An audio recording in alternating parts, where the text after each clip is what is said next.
single file. First world frat boys and prairie skinheads who will never walk a mile. Or mourn a murdered friend in this tiny woman's shoes. Drink up and mumble your abuse, I'm still humbled by it all. And around the same time, I was running with no hands. You are listening to Unscripted Moments, a podcast about propaganda. This episode is the deluxe edition of Moris Ukun Rasik, track 1 from Today's Empires, Tomorrow's Ashes.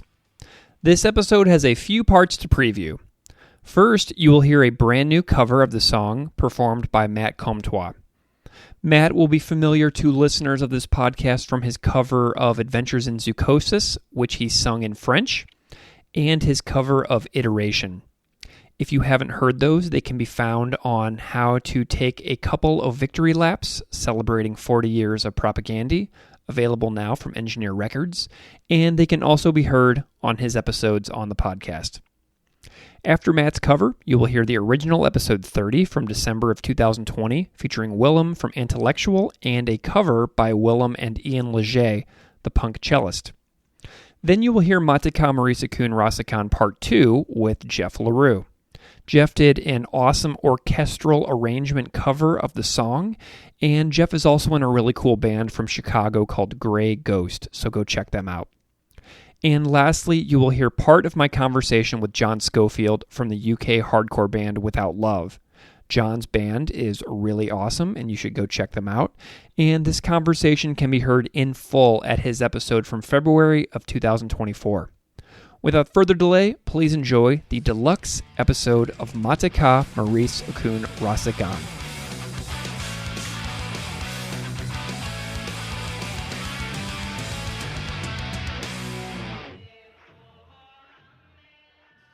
Dickheads shit talk, huddled single file. First world frat boys and prairie skinheads who will never walk a mile.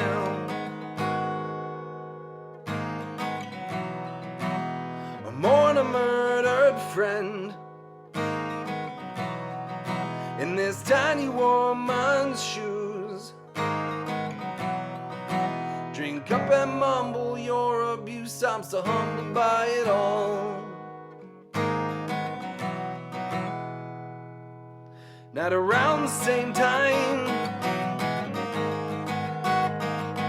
I was riding with no hands,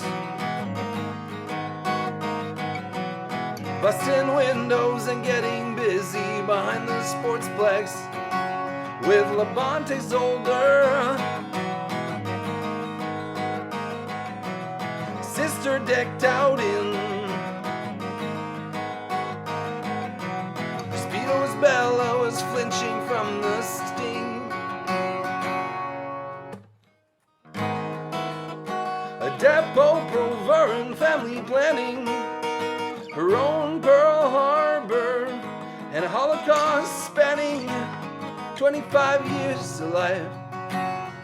Prison my country on a road in paradise.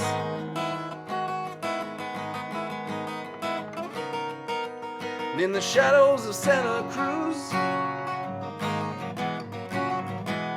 she crossed her fingers behind her back and built Suardo a Trojan horse and lay still till the motherfucker sent her up north, where as night fell she emerged with a box under her arm, held her pledge of allegiance and her uniform.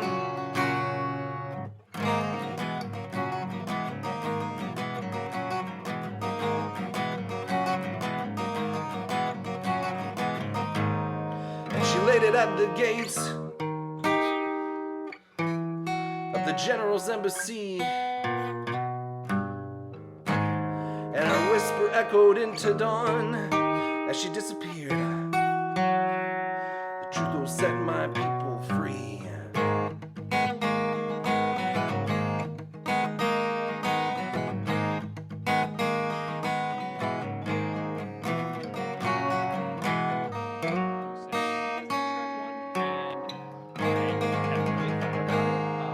Until now, our track selections have been so random that I hadn't really considered that we had never done a track one. So I'm very excited to do an opening track on this particular episode. And Sure. I'm really relieved right now because I know that Chris Hanna has a new Patreon episode in the works on the song March of the Crabs. But the voting poll was neck and neck. And it was like election night. Oh my God. And the comments were so funny too. It was like, you guys know natural disasters like won big, right? Even though it got like one vote. And so, I was sitting there watching this poll and I was like, please don't let Mate Ka win. Go Crabs, go Crabs. Because I knew that we had this episode in the works and I was like super terrified that we were going to get like putting out a Mate Ka Moris Ukun Rasik episode right at the same time Chris was. And I really don't want to do that because I don't want this show in any way, shape, or form to like step on the amazing work that he's doing over there. So I'm super pumped for the March of the Crabs episode, and I'm super pumped for our Mate Ka episode. So hooray for that. But seeing as how this is the first song on the legendary Today's Empires LP, I was digging around for some album info. And I found the archived G7 Welcoming Committee website. And I figured that since this was track one, this was appropriate to bust out. So the album description from G7's archived website is this: 14 brand new anthems thrown into the ever-expanding ring of resistance to empire and assholes. Fast, heavy, irreverent, melodic punk rock that tips its hat real gentleman-like to the mid-'80s political hardcore and speed metal that radicalized these three backwater skids in the first place. Still convinced that making records is much more than just music and that people aren't the complete and utter idiots that the corporate media and music industry seems convinced they are. Propagandy brings us a fully interactive multimedia CD-ROM bursting at the seams with an in-depth critical commentary on the foreign and domestic policy of empire, courtesy of William Blum, author of Killing Hope and Rogue State, and Ward Churchill, author of Agents of Repression, Little Matter of Genocide, and the COINTELPRO papers, getting bulldozed by 50,000 watts of unbridled sonic fisticuffs and enriching your understanding of the workings of concentrated economic and political power are not mutually exclusive. Knowledge is power. Arm yourself. And I loved that album description, man. It was so great. I think if most press releases were as interesting and funny, but also thoughtful as that, I'd actually finish reading them. Well, I just read the entire thing. So now it is committed to audio forever. Yeah, so the name of this song means life or death, independence, in a language native to East Timor. Tetum or Tetum, I'm not sure which pronunciation is correct. And there's another slightly different translation I found. Live or die, we want independence, in that same language. This was a common protest cry during the independence struggle. And Greg, I know you have some information on the history of colonialism in East Timor. Yeah, so this is a long, drawn-out saga of colonialism and foreign rule. So the history of East Timor, which is also known as Timor-Leste or the Democratic Republic of Timor-Leste, is very long and very challenging, and I will boil this down as much as I possibly can. So let's go way back in time. In Southeast Asia, there's an island called Timor. It's north of Australia. The word Timor is derived from a Malay word for east. In the eastern half of this island, referred to as East Timor, the literal translation is east-east. Oh, wow. Wow. Yeah. And so Melanesians and Malay people from southern East Asia arrived at the island about 3000 BC. So over the years, Timor became a stopping point for merchants and traders who wanted sandalwood, which was a very desired resource in the island. Portugal arrived in like the 1500s, and the Dutch arrived in 1613. And the island was essentially split in two right down the middle in the 1760s. And the Portuguese took over the east half of the island, and the Dutch took over the west half of the island. And the Treaty of Lisbon in the 1800s ratified that split between the Dutch and the Portuguese. There was a huge worker rebellion in 1911 and 1912 against Portuguese occupation when there were terrible working conditions during resource extractions taking place on the island. And Portugal suppressed the rebellion. In 1942, during World War II, Japan invaded, and 40,000 Timorese died during the fight to keep the island out of Japanese control.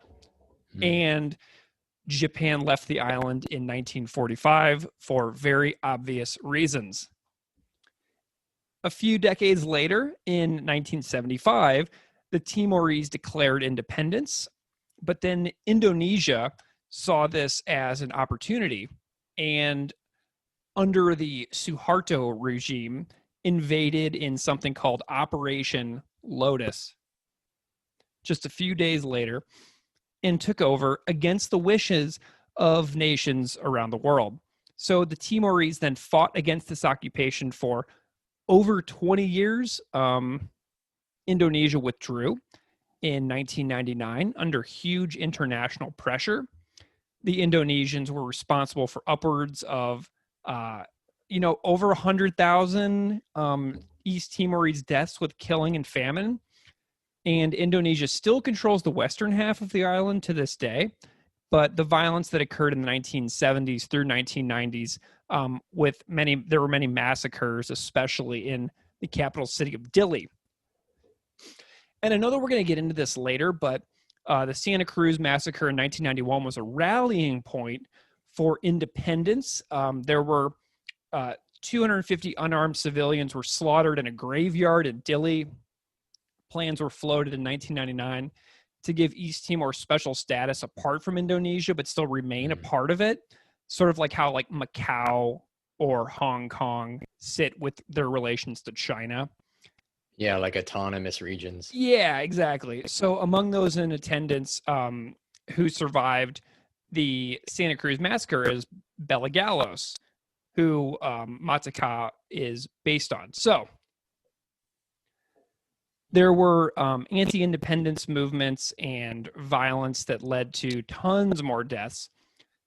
There were pro-Indonesia militias who were formed and supported by the military.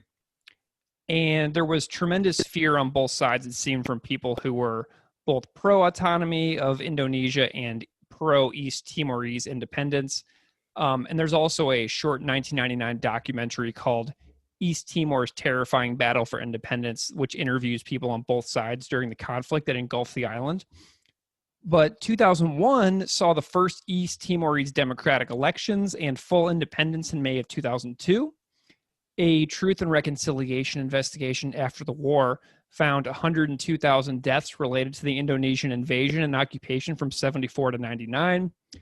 And then just a few other random factoids that I found is that the Tetum name for the nation is Timor Lorosae, which means the rising sun of the east. And the eastern half of the island of Timor is in the Lesser Sunda Islands, which it shares with Indonesia. So, big long timeline of colonialism there. But Tetum is an Austronesian language spoken on the island of Timor. It is spoken in Bela Regency in Indonesian West Timor and across the border in East Timor as well, where it is one of two official languages. And then there are two main forms of Tetum as a language, Tetum Teric and Tetum Prasa, which is, just a whole other topic in and of itself. Obviously, all of this is incredibly simplified and boiled down and should in no way be taken as any sort of like definitive history or timeline of Timor or Timor-Leste. And as always, we strongly encourage you to do your own explorations on this topic. Some things we talk about on this show, like murders of First Nations people, addiction, fascism, massacres, we cannot truly do these topics justice in an hour. It just can't be done. And, these brief conversations on these podcasts are just, tipping points for us. They're like, teeny tiny little snapshots of these massively complex events in world history. So I don't know about you, Keith, but this episode has been very daunting to me for a long time because I know I could read about this for months and still not feel ready to record an episode about this song. There was going to be a list of topics that I didn't even get to address. Yeah. So I know exactly how you feel. And I also know that the song is important to very many people for a variety of reasons. I mean, this is just an incredible track. And there's a weight in discussing the history and the lyrics here that maybe some of the other recent songs we've discussed, it's different. If that weight was still there, this definitely feels different. But I'm eager and ready to see what you have to say and to hear what you found, looking up some information to help us break this down. So, Greg, tell us about the guest for today.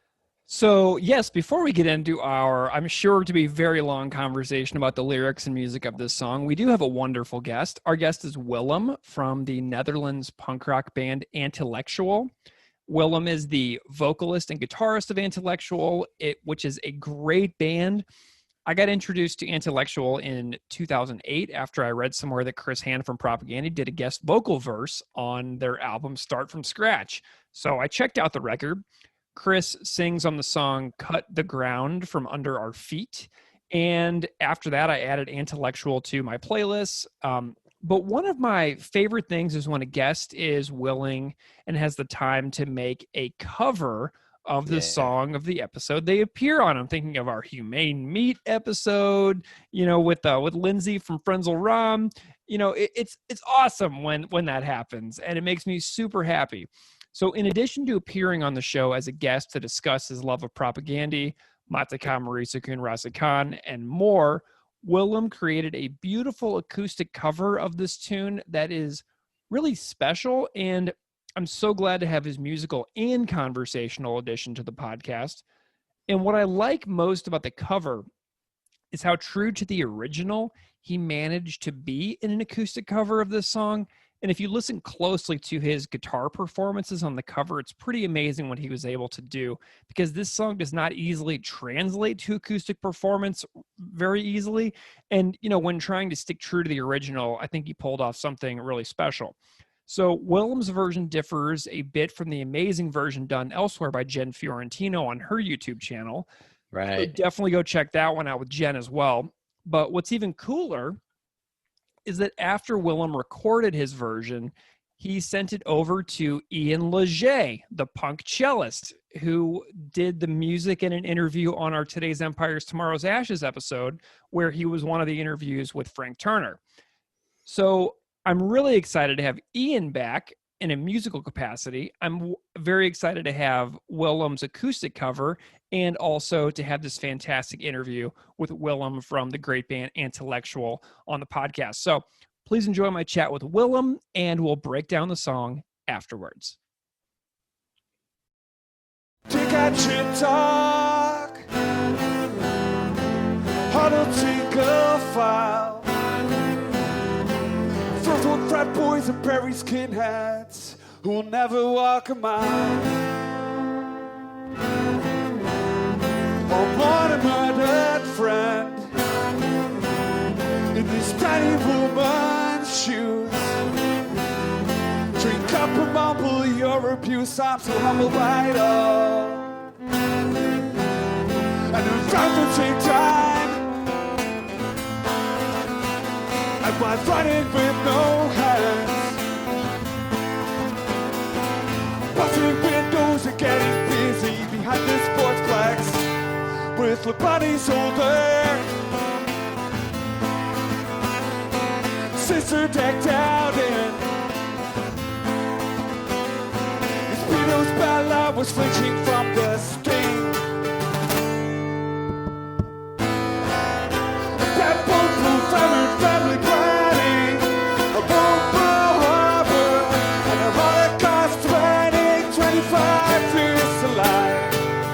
A prison my country on the road in paradise. And in the shadows of Santa Cruz,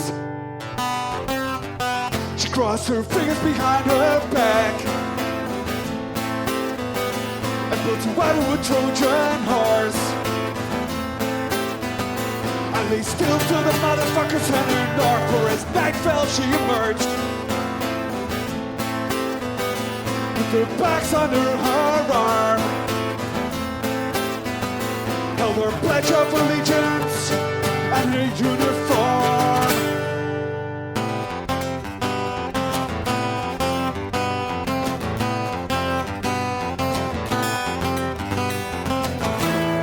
And she laid it at the gates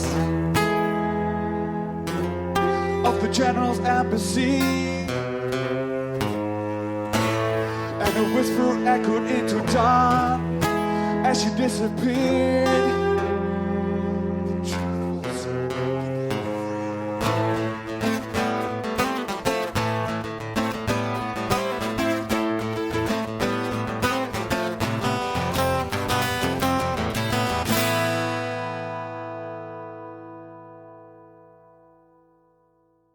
Willem from Intellectual. Welcome to Unscripted Moments, a podcast about propaganda. It is so good to have you here.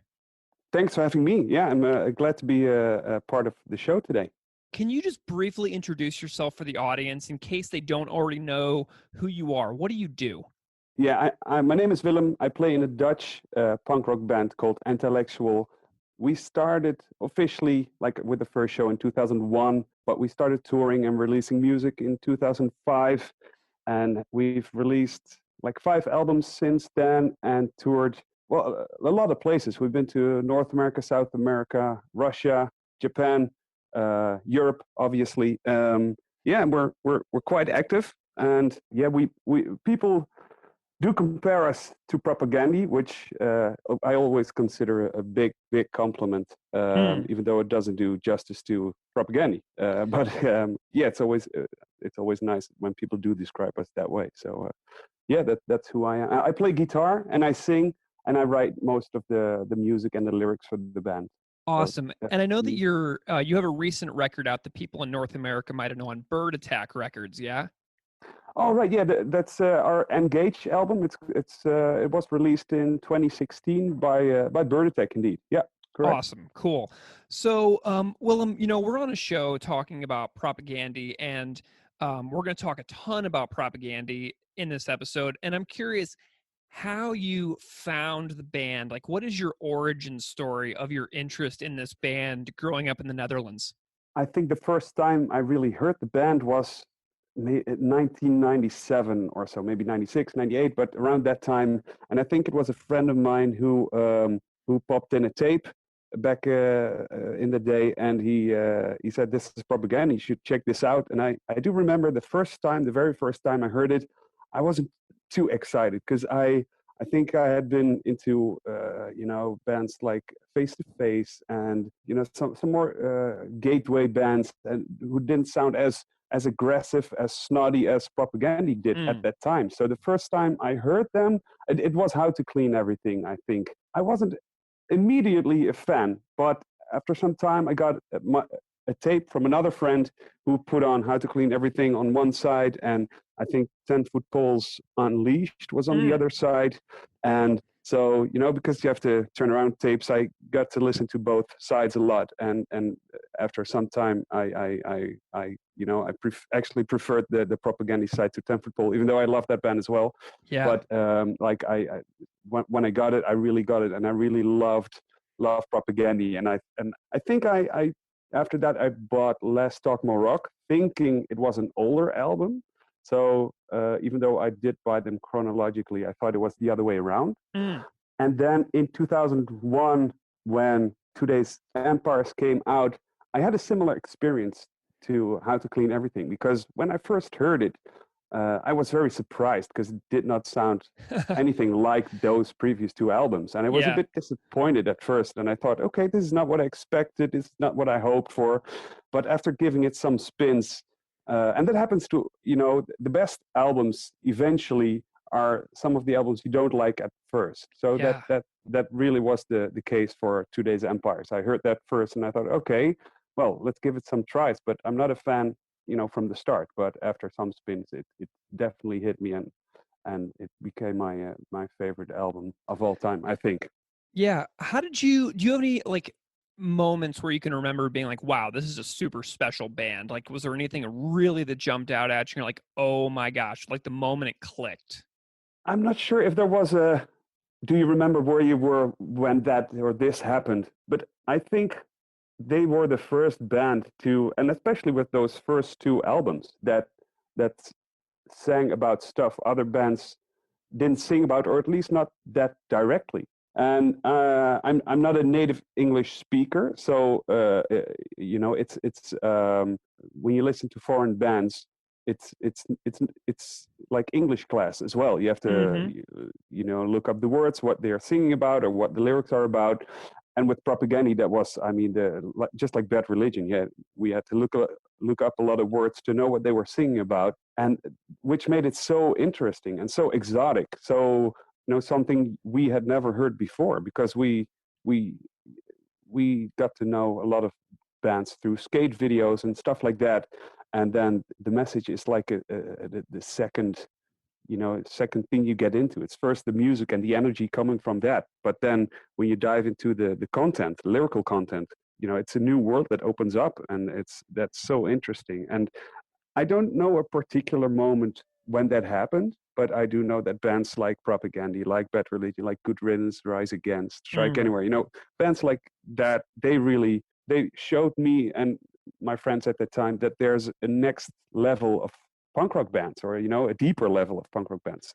They have actually something to say and something interesting to say. And I've always had an interest in politics and social change and stuff like that. So that really was best of both worlds. The energy of skate videos combined with my interest in politics and history and stuff like that. So that's what made Propaganda stand out above a lot of bands. Yeah, and I was listening to a bunch of your music for the last couple of weeks, and songs like Priest Without a Religion, like these songs, like they seem super inspired by, striving for that higher level of ideas and putting out ideas of the way the world can be in your music, as opposed to, just singing about some other generic things. Like, you seem to really be putting forth those same kinds of approaches within your own lyrical writing as well.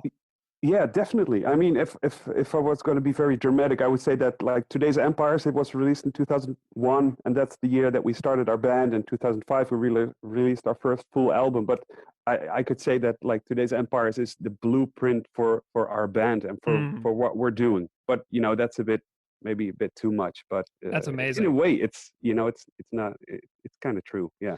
Yeah. So, when did you first get to see Propaganda live? I remember very well, or at least I remember the day very well, because it was October 22nd in 2001, and I remember so clearly because it was like a month and 11 days after 9/11, after the attacks in the US, because a lot of bands had canceled their tours and were not able to come over and play shows around that time, and I think Propaganda was the first one that did so. They played like the big hall of the Melkweg, which is like the main. I love that place. Yeah, you know it. Yeah, I've been there. I've seen Mogwai there. Oh, awesome! Yeah, it's like the place where in the 90s and early 2000s, like all the Fat Wreck and Epitaph bands came and they played like the big hall, and it was like a 1,200 capacity venue, I think 1,000, 1,200, something like that. And I'm not sure if it was sold out, but it was completely full. And I remember it was a three-band bill with Tupamaros, a band I did not know, and Planes Mistaken for Stars. So it was an atypical lineup, but it was a lot of fun. And yeah, so it was on the 2 Days Empires tour, and they played like songs from the first three albums, and it was amazing and insane, and yeah, made a lot of impact. I think I bought all the merch they brought with them at the show. And I'm glad I did, because I think they didn't come to Europe after that for 7 years, because or at least I think the next show that I saw them was 7 years later, and it was actually a show we played as well. We got to open up for them. Oh, but cool. I don't think they came to Europe in between 2001 and 2008. But correct me if I'm wrong. But so it was a lot of it made a big impression on me, and I think it was also the first time they toured Europe after. I think they toured Europe in '96 on Let's Talk More Rock, but I wasn't at one of those shows. But every now and then we play an old German venue, and they have a lot of old posters hanging on the walls, and then there's a tour poster of Propaganda of the Let's Talk More Rock artwork, and it says 1996. They played some really cool classic Awesome. venues. Yeah, and I wish I was at one of those shows. But and I think they played Amsterdam as well at a skate park at that time. But those are just stories I've heard. I wasn't there. Yeah. Okay, so your band Intellectual has, a lot of inspiration for Propaganda. I think that if anybody goes on and puts on your records, they'll immediately hear that inspiration. Does the name of the band Intellectual have any inspiration from how Propaganda forces ideas into the ears of listeners? Does that make sense? Or like how it's a play on words as well. Yeah. Not directly, or not that I remember from when we came up with that name. It's like a stupid, silly play on words I came up with in high school, I think. I mean, I think like the 90s punk rock, skate punk type of bands are not the bands to look to for band names, but for some reason we did, and we came up with this word. And it's based on the idea of being critical, being anti, but also, keeping a mind of your own, being critical to the things that you see around you, in the world around you, in your own life, but also in the scene that you're active in. So it's a combination of those things, but it's not related directly to Propaganda, what they do, or their name, I think. Okay. No. Gotcha. So in our private correspondence and email and stuff over the last couple of months, you mentioned that you and your band have done an entire covers set of Propaganda songs in Intellectual. Can you tell me a little bit about this covers set that you and the band did and why you decided to do that? Yeah, I kind of forgot about that, but it came back to me when we talked about this about your podcast, and I looked up the flyer for that show, and then I thought, oh yeah, that's what it was. It was in 2003, so it's a long time ago, and it was the first incarnation of our band. And we were just having fun with a lot of friends, and it was called a Fat Wreck cover night, and it was like 8 bands. Playing cover sets of their favorite band. So it was like there were bands doing NoFX, Lagwagon, Rise Against, and Me First, and we were doing Propaganda, and it was like we butchered songs off their first 3 albums, and we played heavily simplified versions of those songs, and I think we did like 7 or 8 songs, like 25-30 minutes maybe, but yeah, it wasn't that serious. It was a lot of fun, I do remember, but it was very hard because, it was an advanced type of guitar playing I had to do, and I do remember it was very challenging. And I think I'm glad there's no audio recordings of that show. But then again, maybe for private, listening, I would have loved to listen to it. Yeah, some nostalgia. Yeah, exactly.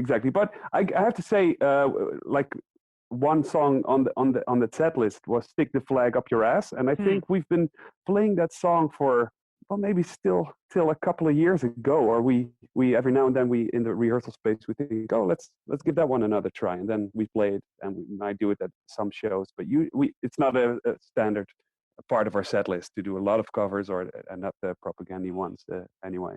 Yeah. But it was a lot of fun, and I said it was part of a big festival, and with our friends doing our favorite band, and Vetrek had such a great lineup, especially at that time. So it made perfect sense to join that and be part of that. That's awesome. Well, I know you've also collaborated with Propaganda in a few ways over the years. I know you've toured with them. I know you've played with them. Can you tell me a little bit about what stands out to you about your tour and show experiences with Propaganda? What stands out to you? Yeah, I think like the first show we did together was, as I said, that was the first time they came back after 2001. And it was in 2008, and I think they toured on Potemkin City Limits, and they did one show in the Benelux. So we actually played with them in Belgium, and it was like a dream come true. We got to play Belgium, and we got to play with Propaganda, and it was only the second time I saw them, and the first time we got to play with them. So that was incredible, and they were still a 3-piece, and we are a 3-piece. So I mean, it was we were so excited to be able to do that.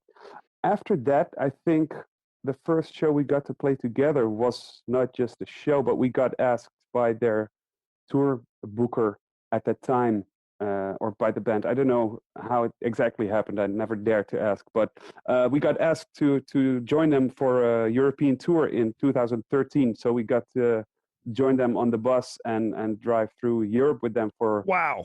I think 2 weeks, and it started in Scandinavia. So we played Sweden, Norway, and then went down to Germany and did France and Italy, and we ended up at Punk Rock Holiday in Slovenia. So just doing a tour like that was amazing. Doing a tour like that with Propaganda was again a dream come true, like bucket list material, like on top, like number one. And then we got to do it on a nightliner, on a bus. I don't know. I know that in the US it's not that common to tour in a bus that you can also sleep on, but here in Europe it's quite common for bigger bands, but not for bands like us. So we were, that we were able to do that was like icing on the cake. It was that was really incredible that we could do that. And it also meant that we were how do you say it? We would sleep at the same place. We would be in the bus all the time. So it was a really intense experience. Not, when you're one band and you're on the same bus the whole time, that's very intense. But when you're two bands who don't know each other really, that's very intense as well. So I really tried to keep some distance and give people privacy and stuff like that. But it was a lot of fun, and I hold really great memories. And by coincidence, I think someone posted like a flashback of a photo report someone did of that tour, and it was so much fun to look back at those pictures and those times, and really good memories of that tour, and being able to see Propaganda play every night and open up for them and play to their audience. That was I can't say anything else than a dream come true, and something that meant a lot to our band and us individually as well. Was David the Beeve was the Beeve in the band in 2013 when you toured together? Yeah, no, he was indeed, and we met him, and they had, I don't know if you know him, but Mark Barney, their sound tech, was on tour as well. He's quite a character that gets some attention on their social media as well. So we met him, which was interesting, but he very nice guy as well. So yeah, that was an awesome experience, and I think they had a good time having us on the bus as well, because we got to tour Canada 2 years after in 2015, and I think that's the story that will stand out most to me for the rest of for a long time of my life. We actually got to play Winnipeg as well, and they came to our show when we met up again there, and that was really incredible. I mean, playing with your favorite band is amazing, but if they come to your show when you play their city, that's some next level stuff that I really appreciated a lot when that happened. Yeah, that was very amazing. cool. And I know that Chris Hannah appears on your song Cut the Ground from the record Start from Scratch. How did that collaboration come about? Why Cut the Ground? Why was he on that particular song? How did that all come together? Yeah, well, we started to work on Start from Scratch on that album, and we thought, well, what do we want to do with this album? What are do we want to do something different compared to other albums, the stuff we did before?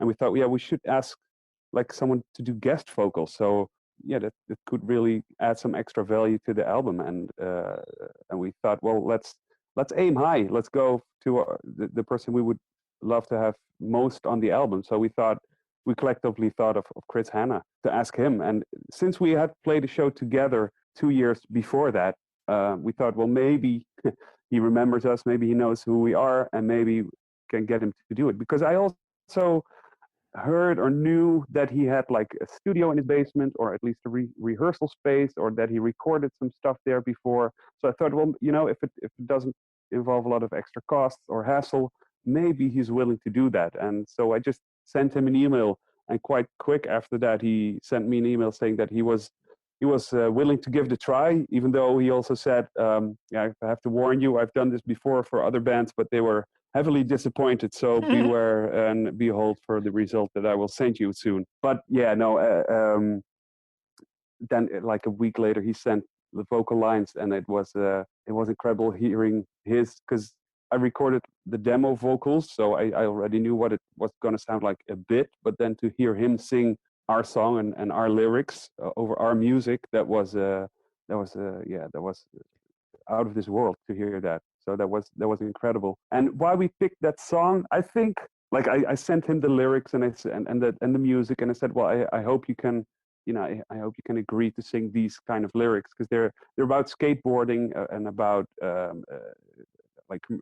companies like Nike being involved in skateboarding and underground culture and alternative sports. And I knew that he wasn't into skating or skateboarding, anything like that. But so I checked with him if he was okay to sing that, and he said, well, yeah, indeed, I'm not into skating at all, but I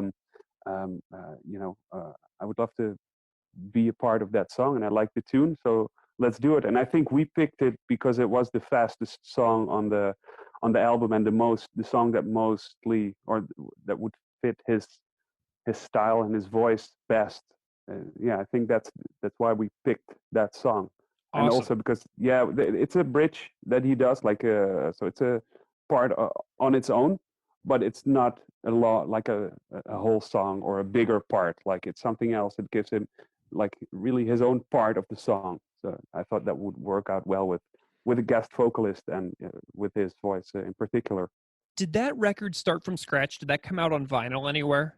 Yeah, it did. I'm thinking, I'm not sure what US label released it, because I'm sure it was released in the US. I know that we still have copies. I mean, we have a web shop, so cool. And if people want it, they can order it. Yeah, we can definitely help you out if people want to hear it. It's on Bandcamp, it's on Spotify, it's everywhere as well. I mean, if you just want to hear it, you can check it out. Yeah, for sure. Well, I'm just thinking about adding it to my own vinyl collection.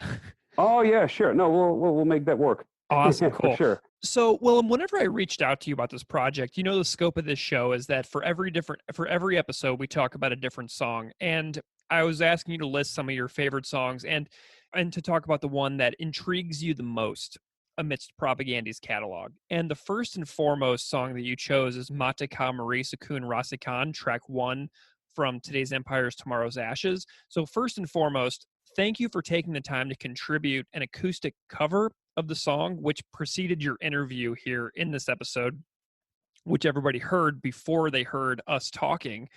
Why did you pick this track as like your main song that you loved so much out of all the songs that Propagandy has done? Yeah, it was such a difficult decision. And it was hilarious watching you try to wrestle with it. It was great times. Yeah, I know. I think I've sent over every track from that album. Should I do this one or do that one? Maybe this one works better. I don't know. But I knew it had to be a song of Today's Empires, because that's the album that I think influenced me most, influenced our band most. And I think I know that you've been talking about eras of Propagandy. Like they with every switching band member, they started a new era. Mm-hmm. But I think that when John K. Sampson left the band and Todd Kowalski joined, I think that's the biggest break in style and in the type of band they were and became, because it's not just that John, his songs are really particular and you could identify them very clearly, and the same goes for Todd, his songs, and they're sort of different compared to John's songs.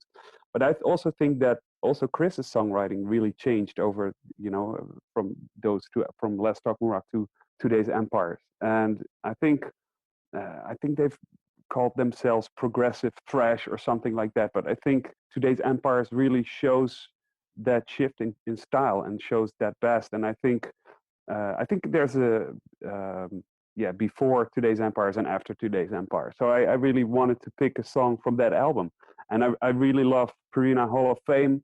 And if you have to play one song to anyone that doesn't know Propagandy, I'm sure it would be Back to the Motor League to get them into the band. And I love the title track as well.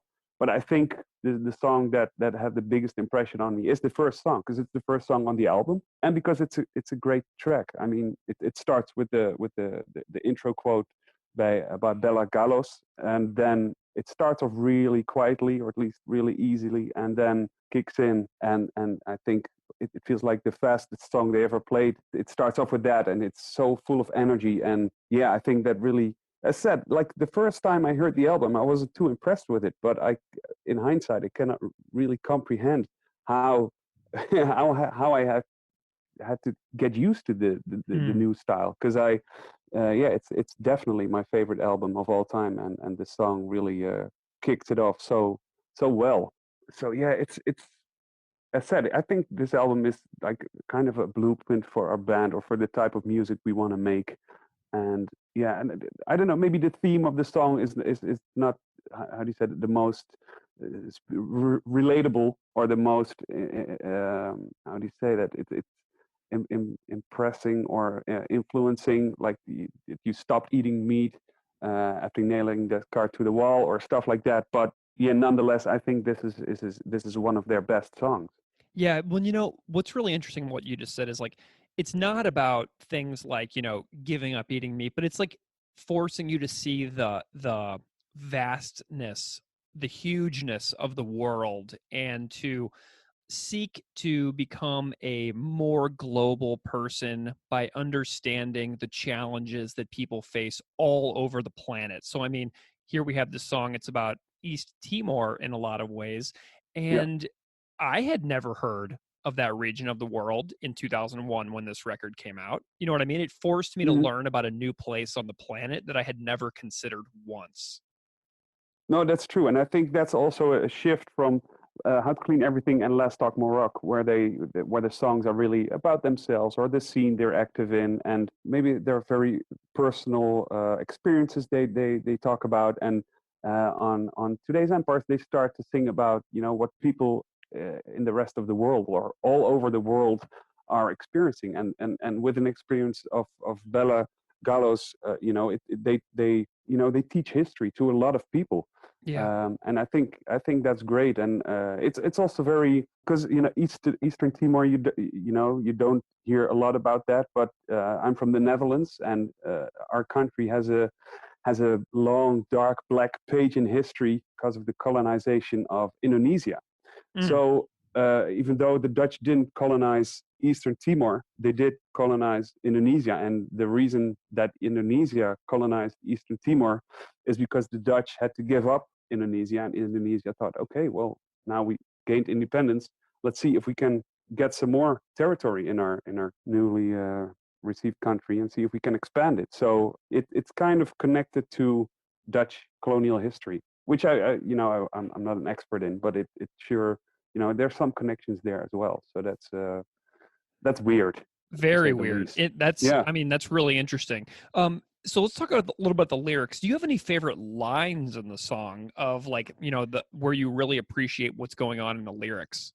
Yeah, but I think if I had to pick a favorite line, I think it's the line where the music just starts hitting, where it blasts. It's I was writing with no hands. It's because the music accelerates, but it's, that's not because I like the lyrics per se. but it's because of the function of the lyrics there in the music. But I think that's the most, the line that sticks out or you remember best. But I think, yeah, as you said, I think I don't have a very favorite part of these lyrics, but I think as you said, that these are more storytelling lyrics, and these aren't as direct as the previous two albums. And but I really do appreciate that through this album you learn a lot of, as said, it's not just English. Like the first two albums may be English class for non-English speakers, Yeah. but this album is also English class, or Gotcha. I mean history class. Yeah, For sure. yeah, because I mean, COINTELPRO is something I had never heard of, and the Depo-Provera birth control program is something I would have never heard of if it weren't for Propaganda. So that's something I highly appreciate of this song and this album in particular. It's and something you don't appreciate at first listening or first reading, but if you dive into it, it makes the album so much more interesting and so much deeper and so much more contentful than the first two albums, but than any other band out there. Whenever we talked about doing this show and I asked you about doing an acoustic cover of this song, again, thank you so much for doing that. I know that you had the time and the space to do this right now because, bands aren't on the road at the moment. But I'm curious about your adaptation process about converting this song to the acoustic guitar. Can you describe what the process was like of putting together the cover version that you did?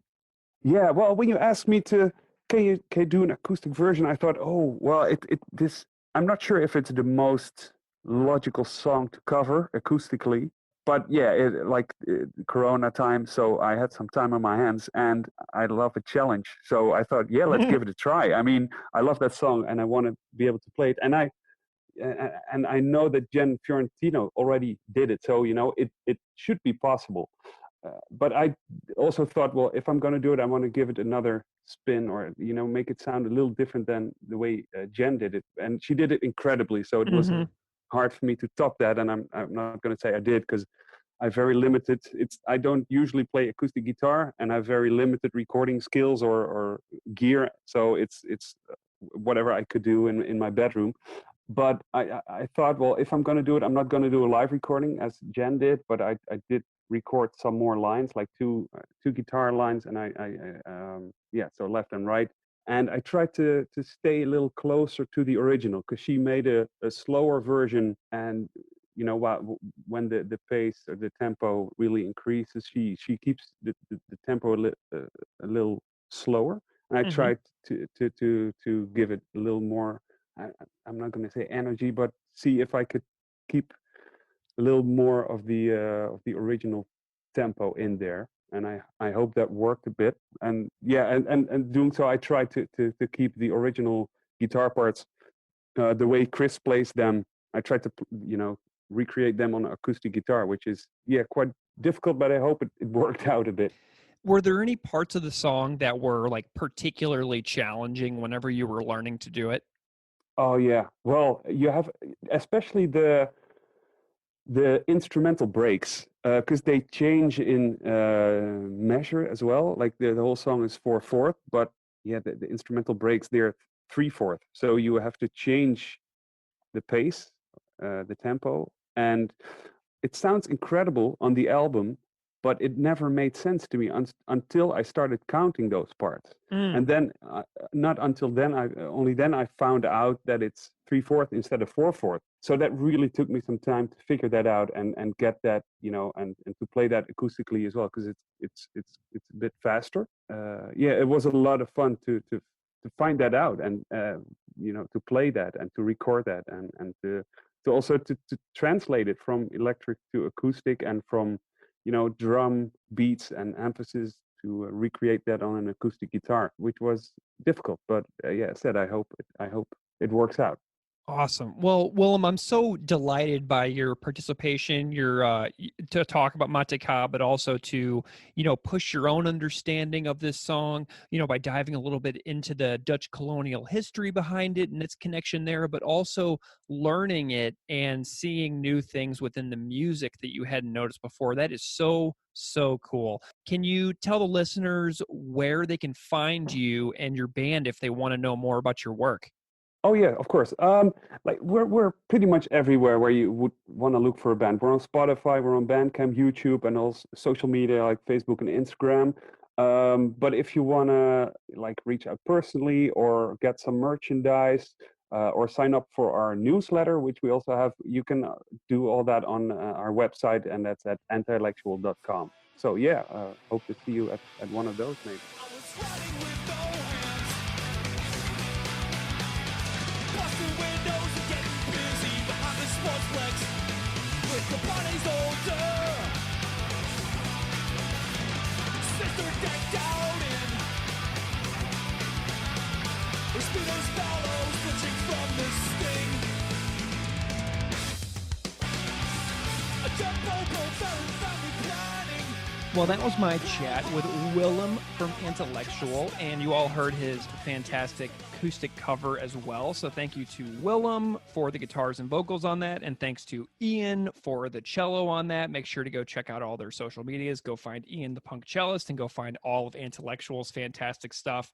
Highly recommended, pretty much across the board. Great friends of the podcast, great fellas, and very creative folks. So I'm really delighted by those. So Keith, let's dive into the music for Moris Ukun Rasik. What do you think? Yeah, I would like to start with the music. And Greg, we addressed some of the band's grievances with today's Empires, particularly Chris's maybe distaste for the guitar tones and the drums, which he talks about in far more articulate detail on his Patreon episode for Purina Hall of Fame. But I think the clean intro, the clean guitar in the intro stands out to me so much. I mean, although this album is frenetic, I can't help but kind of wish that those calm moments popped up a little bit more on this release. The amazing opening riff. It's really incredible to me that if you consider the spoken word intro of the Bella Gallos speech, and then you consider the slow guitar intro, dickhead shit talk, the album doesn't really kick in to full gear until after the 1 minute mark because of the intro speech and the long 30+ second intro where it's just Chris and his guitar with like the other two guys kind of like filling in the gaps underneath the vocals. But like if you compare the slower start to this album, which winds up being such a blazing album, and you compare it to the openings with Anti-Manifesto and Apparently I'm a PC Fascist on the first two full lengths, this is a massive shift in how they approach the start of the record for this third record. It's very deceptive in a way. And that opening riff, its speed, its timbre, they're absolutely iconic. And although I listened to the albums that came out after this far more than today's Empires, perhaps it's because it's the first song that I heard from the band, Matika is just quintessential propaganda for me. I mean, it almost sounds too fast. Sometimes I get this feeling, it's kind of like if you try listening to a podcast or an audiobook at like 1 1/5 times speed and it sounds a little unnatural. It is that fast. Yeah, and what's really amazing is, I've seen a bunch of live performance videos of this song on YouTube, one in Leeds, one in Sydney that are recorded really, really well. I think everybody's probably seen both of those at this point. One is the Mosh Cam set, and the other one is the lead set made by, I think it was Newspeak Productions. I can't remember, but yes. Anyway, yeah. Is that right? Okay. What's so funny about this is we have another interview recorded with a different guest who we haven't announced yet. We haven't put out that episode, but it's somebody who used to work at, who's like has worked at Fat Records in the past. And they said that when this came across their desk, everybody like gathered around and like they were absolutely blown away as a staff listening to this record, because the gap had been so huge between Let's Talk More Rock and the release of Today's Empires that this completely blew everybody out of the water because it was such a stylistic shift from the previous record. It transitions from that blazing main riff to sort of an abrasive guitar lead that follows Depo-Provera family, that part, while still maintaining speed, injecting the song with this eerie and uncomfortable quality that I think reminds the listeners it's not just about entertainment, right? This isn't just about listening to a band. This is really about something bigger. Yeah. When I first heard this, I was completely blown away by the drum performance on this song as well. So we can keep talking about the guitars, but I want to mix in a little bit of drums too. The drums underneath the intro riff are so cool. Like it's difficult for me to capture why I think it's so cool, but the way they perfectly follow the lyrics underneath "or mourn a murdered friend in this tiny woman's shoes," it's like da da da do do ba da ba do ba do. He's got this rhythm going to where he's playing what Chris is singing. Other lines like give the drums and vocals almost a rhythm section feel. Like normally the drums and the bass are the rhythm section, but the vocals over the drums in this Propaganda song is such a unique aspect of the performance. Just listen to Jord play when Chris sings "Drink up and mumble your abuse, I'm still humbled by it all." Jord plays that on his drums. It's ridiculous. It's crazy how Jord is like singing the vocals through the drum set. Or mourn a murdered friend in this tiny woman's shoes. Drink up and mumble your abuse, I'm still humbled by it. Perfectly underneath what Chris is singing. It's nuts. And like the drum transition after flinching from the sting on drums just shows how Jord is like the bridge between the parts so much for this band. And you mentioned the Depo-Provera family planning part. Her own Pearl Harbor, Holocaust spanning 25 years to life is like an amazing preview. So what Jord's playing on that Depo-Provera family planning part, and like just after it, it's like an amazing preview for drum sounds that would appear later on songs like Tertium Non Datur. He's got the really super fast part, but then Jord does this like slower, almost like, this chugging underbeat where that kind of drives songs like the speed of Tertium Non Datur. But we kind of see that from Jord on this song as well in the slower part. It's just wild, man. Yeah, and related to my favorite thing that Jord does on this song, the guitar lick under or just after the Shadow Santa Cruz, that part, when I heard that the first time, I knew, Greg, I was going to be in for the long haul with this band. Yeah. There's that just super fast picking, and it doesn't even give me goosebumps. It honestly gives me butterflies every time I hear that riff. And then when it's played for an extended several measures later on toward the end of the song, and Jord's drumming there that accompanies that riff, there's like those massive splashes. There's like those unexpected lightning fills. It's incredible. I mean, it transforms a song that sounds like the lug nuts spinning loose on the car, just careening out of control, into a clearly audible control and precision and technicality, while not jeopardizing, emotion or humane quality for the sake of sounding extreme or fast for fast sake. It's masterful. Yeah, well, and this is also the first like full length with Todd on bass, and Todd really just blows it out of the water on this, like on this song too. There's like this amazing little bass fill transition back into the fast riff after the Shadow of Santa Cruz, and then Todd goes on this little run, and I was like, oh yeah, and it just absolutely was fantastic. And the vocal performance on this song, so Chris is totally an instrument as well, but this solidifies the new era of Chris to me. Like I went back and listened to some tunes from Less Talk More Rock today to compare his vocal delivery on this sound on Empires. Even in the Less Talk More Rock album, which is a far cleaner vocal approach to compared to How to Clean Everything. Oh, for sure. I can still hear the old Chris. Yeah. Let's Talk More Rock. Like it's the same guy.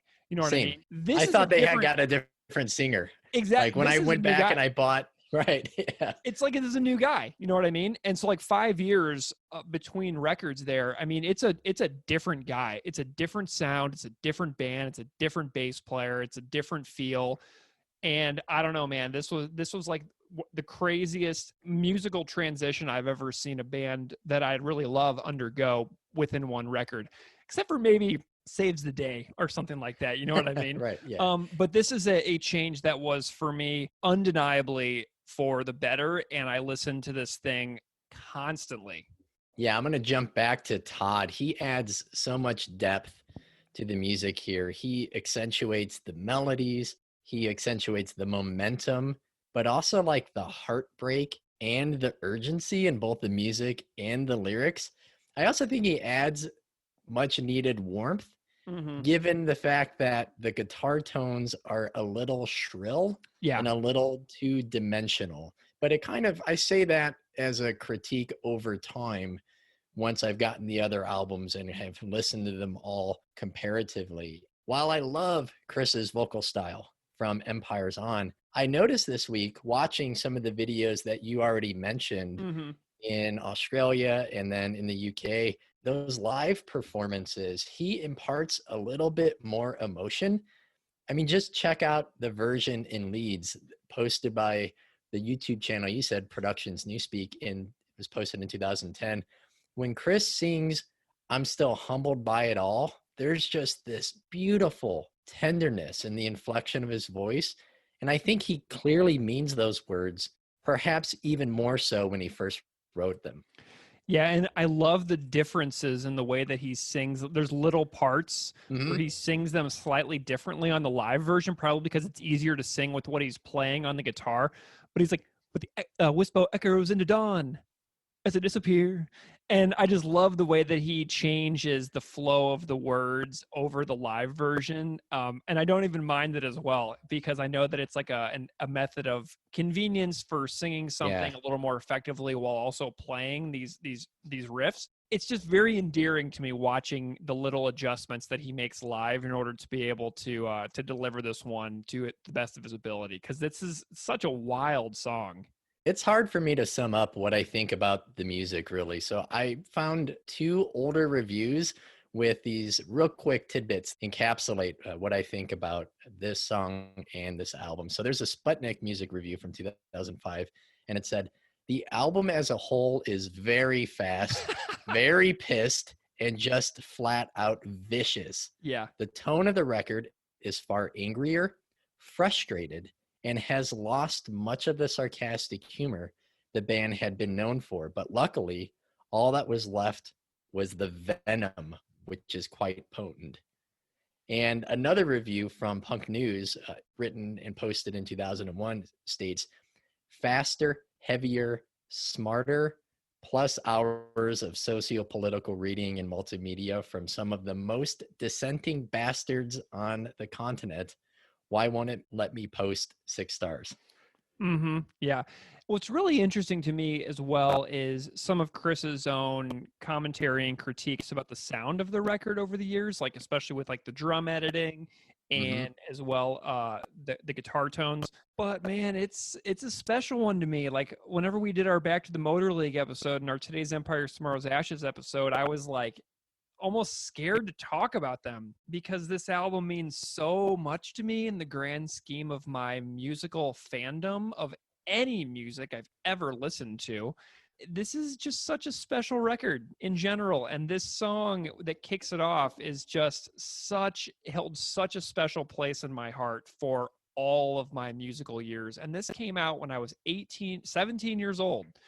So it hit me right at that absolutely perfect time in my life where, you know, I was still listening to like And Justice for All and stuff like that. Some Megadeth, but I was also like listening to a bunch of Bad Religion. So this album just hit me square at the time where I was like dabbling in both worlds of metal and punk. And then this one just seamlessly crossed that divide, drew me in. And I was like, well, this is it. This is it for me. And I've never stopped thinking that. When I mentioned the critiques about the production, I definitely don't mean them in terms of being an obstacle Right. that take anything away from the listening experience of enjoying and consuming this record. It's just more of an observation. And I listen to some of the worst, most obnoxious metal on earth with the worst production. So again, this is more of just like a comparison with my familiarity with the band's later discography. Yeah, man. Well, any other words about the music, or do you think that we should dive into the words, which are going to take us a while, I have a feeling? I say let's start breaking down the lyrics. All right. So it starts off with this Bela Gallos speech recorded. Tell me what your thoughts are on the intro section where it is a speech with a lively and noisy crowd.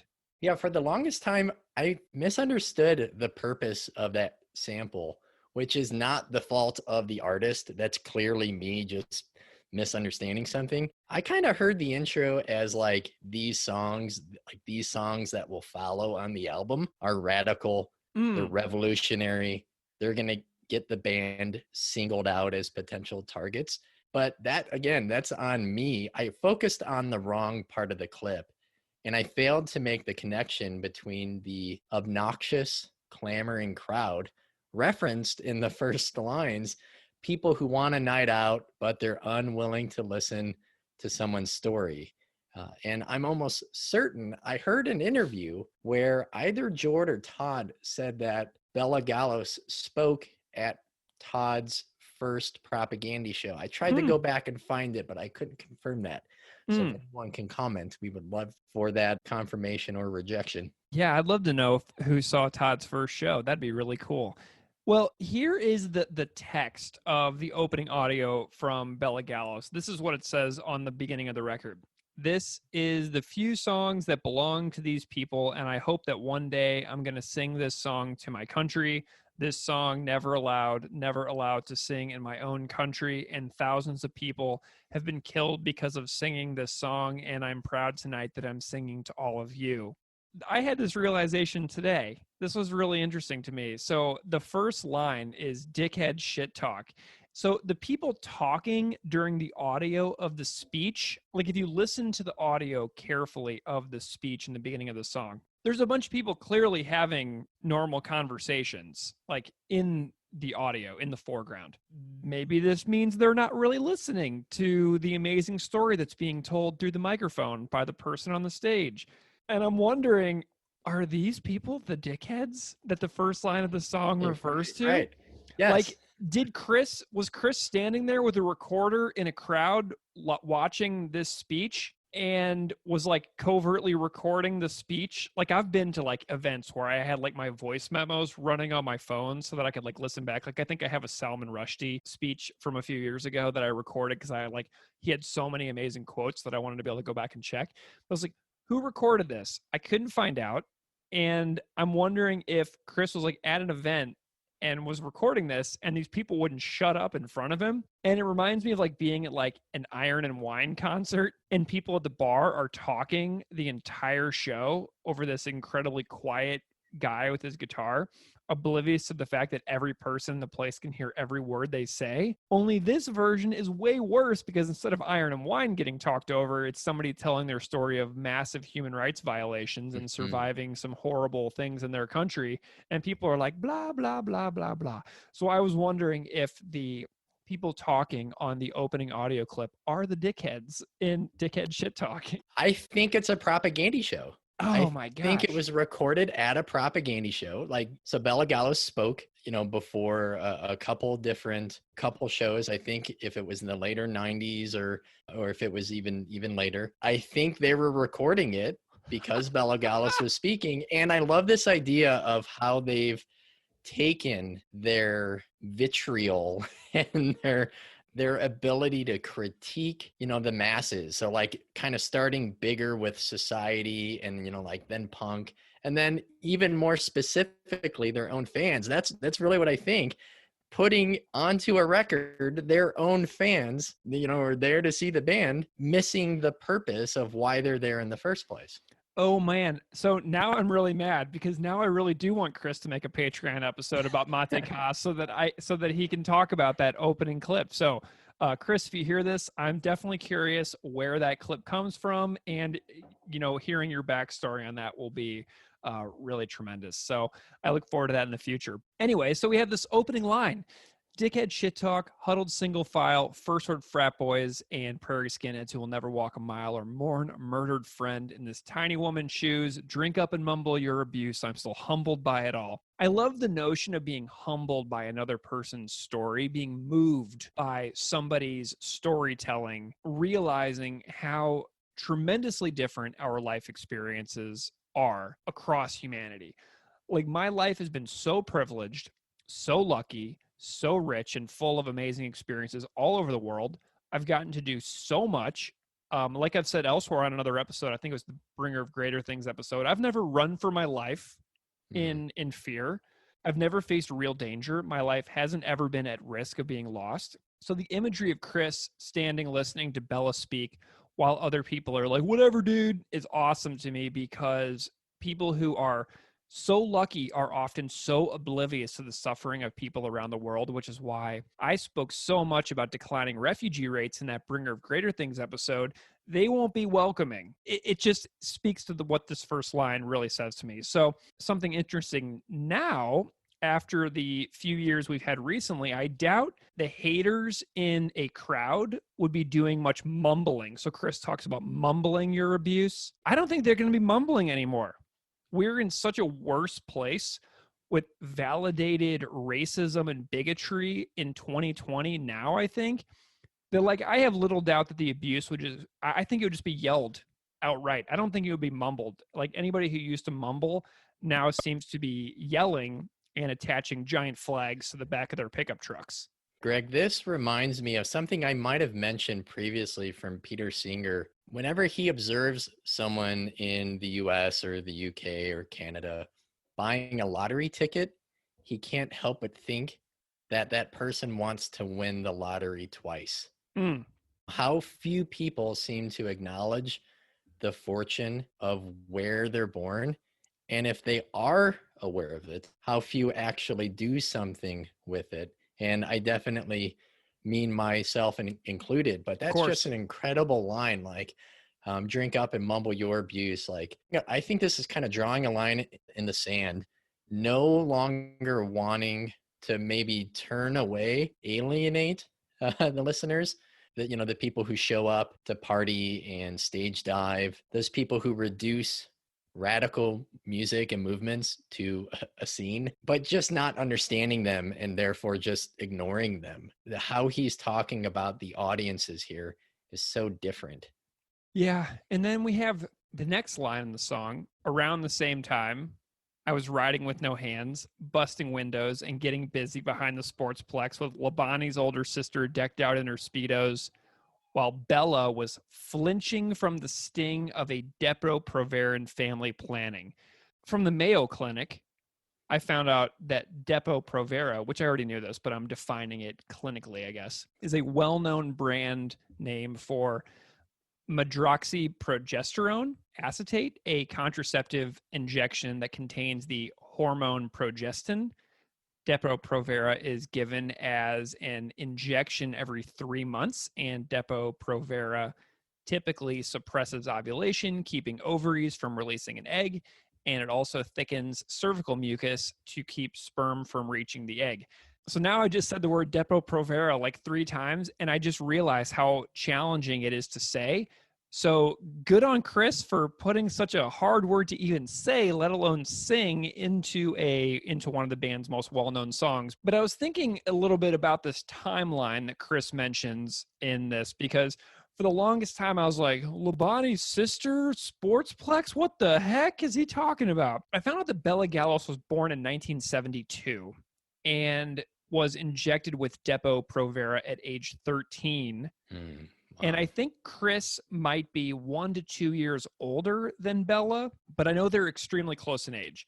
So Chris may have been 15 when Bella was getting injected against her will with a birth control drug, and it's a startling comparison. Yeah. And the comparisons and contrasts we make with our life compared to someone else's life is truly astounding. Like, while Chris was 15 and goofing off with his pals and hooking up with Labani's sister, Bella was getting forced sterilized by a Western-backed invading military. And so that's really startling. You know, Chris is like playing hockey and like going to the arena and like hanging out and like riding his bike and like throwing his hands in the air like, woo, look at me. While this other person on the other side of the world who lives under military occupation by an invading country's military force is being lined up in a classroom being shot up with birth control drugs when she's like 13 years old. Side note, I wonder how Labani's older sister feels about being mentioned in the lyrics of this song. And if that is a real example, I would wager a lot of people in the world know who she is. So I'm wondering if Labani's sister is like, oh God, I can't believe I'm in that song. But at first I thought he was saying LaPlante's older sister. And I was thinking about, you know, the LaPlante song or LaPlante song from the Where Quantity is Job Number One compilation, where they did the revised version with the, hey, Jord, how's it going? Chicken fight. And I was like, oh, I wonder if it's LaPlante from the LaPlante song fame, but apparently it's Labante's older sister. So I'm wondering if it's the same guy and the name was changed. Ooh, intrigue and scandal. Greg, I never really made a connection between this song and some of the themes in Dark Matters until this week. I mean, if you think about it, it's kind of very similar, but just on a global scale. You know, how drastically different lives could be, in this case, by sheer dint of birthplace. So how many things they have in common, their age, for example, but how disparate those lived experiences were. With the line, her own Pearl Harbor and Holocaust spanning 25 years to life, I want to quickly address something written by Gregory Stanton, who was a research professor in genocide studies and prevention at George Mason University. He was also the founder of Genocide Watch, which he wrote a paper identifying what he calls as the 10 stages or steps of genocide. And Greg, some of the things that you've already mentioned fall under this. While we won't specifically name each one when it comes up, I really want you, the listeners, to think about these in assessing ultimately how this event qualifies as a genocide, right? The intentional mass killing of an entire group of people based off of their ethnicity, religion, or some other factor. So the 10 stages include 1, classification. People are divided into groups, them and us, an in-group and an out-group. There is the second stage, symbolization. Symbols may be forced upon unwilling members of the targeted groups of the victims. The third stage is discrimination. The government excludes groups from full access to civil rights. The fourth step is dehumanization. The humanity of the targeted group is denied, equating them with animals, insects, or diseases. Just think about how Jews were depicted during the Holocaust, or the use of words like cockroaches during the Rwandan genocide. Mm-hmm. And you mentioned already the East Timor Commission of Reception, the Truth and Reconciliation report. It concluded that sexual violations were used as a tool of terror and degradation, involving practices such as forcing prisoners to walk long distances in East Timor through communities while naked, public rape, and multiple instances of rape and torture in military posts. And the purpose was also to humiliate and dehumanize the East Timorese people.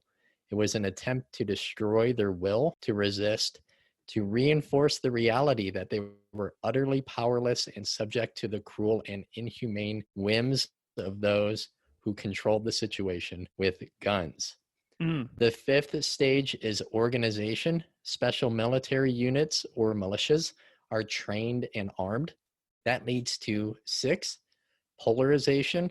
The in-group broadcasts polarizing propaganda and misinformation about the out-group or the target group. The 7th stage is preparation. Mass killing is planned and victims are targeted due to ethnicity or due to religion. The 8th is persecution. Victims are forcibly removed and displaced into ghettos and concentration camps. And it's important to note that the Timorese language was banned. People were moved off their land. Indonesians moved into those communities to dilute the population of the East Timorese. In the 1970s and 80s, thousands died in resettlement camps due to famine, as they were forced to live in places that were arid. It wasn't farmable land. The ninth stage is extermination. It is extermination to the killers because they do not believe their victims to be fully human. And then the final part is denial. The government or military denies that any crime was committed, and a former Indonesian ambassador to the UN, Wisner Murti, denied that this was a genocide, saying it was abuse of military authority, but not actually genocide. So, I mean, based on this model, based on some things that you've already heard, or what Greg and I will continue to share, I think it's really clear that the government of Indonesia committed genocide against the Timorese. And we also have to think about the complicity of other nations as well. Whenever I was digging around for this episode, I found that Jord said in an interview that Merdeka means independence or death, which was a slogan used by East Timorese seeking independence from Indonesia, who occupied East Timor with primarily U.S. help, but also with Canadian assistance and complicity. Whenever you think about killings during this time period, the weapons that were used by the Indonesian military during massacres were provided by the United States. There's a really great essay on propaganda.com on the lyrics for Merdeka, which says, although she focused on her personal experience as a young survivor of the Indonesian occupation, Bella also addressed U.S. complicity in the invasion and occupation of East Timor and the United States government's continuing military and economic support for the brutal Suharto regime, which just goes to reinforce all of the ways that the United States has propped up dictatorial regimes around the world for many, many decades now at this point, and how we are not exactly the bastion of liberty and justice and freedom that we so often claim to be. And this is just one more tick in the column against our intervention record abroad.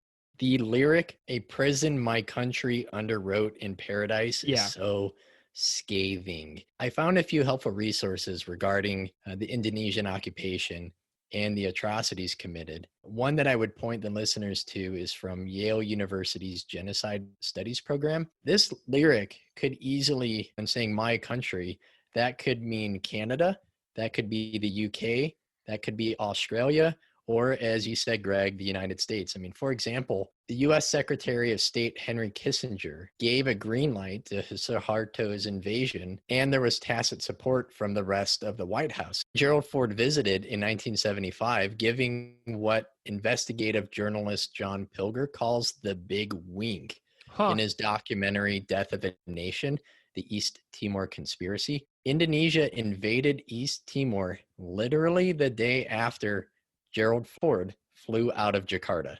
Wow.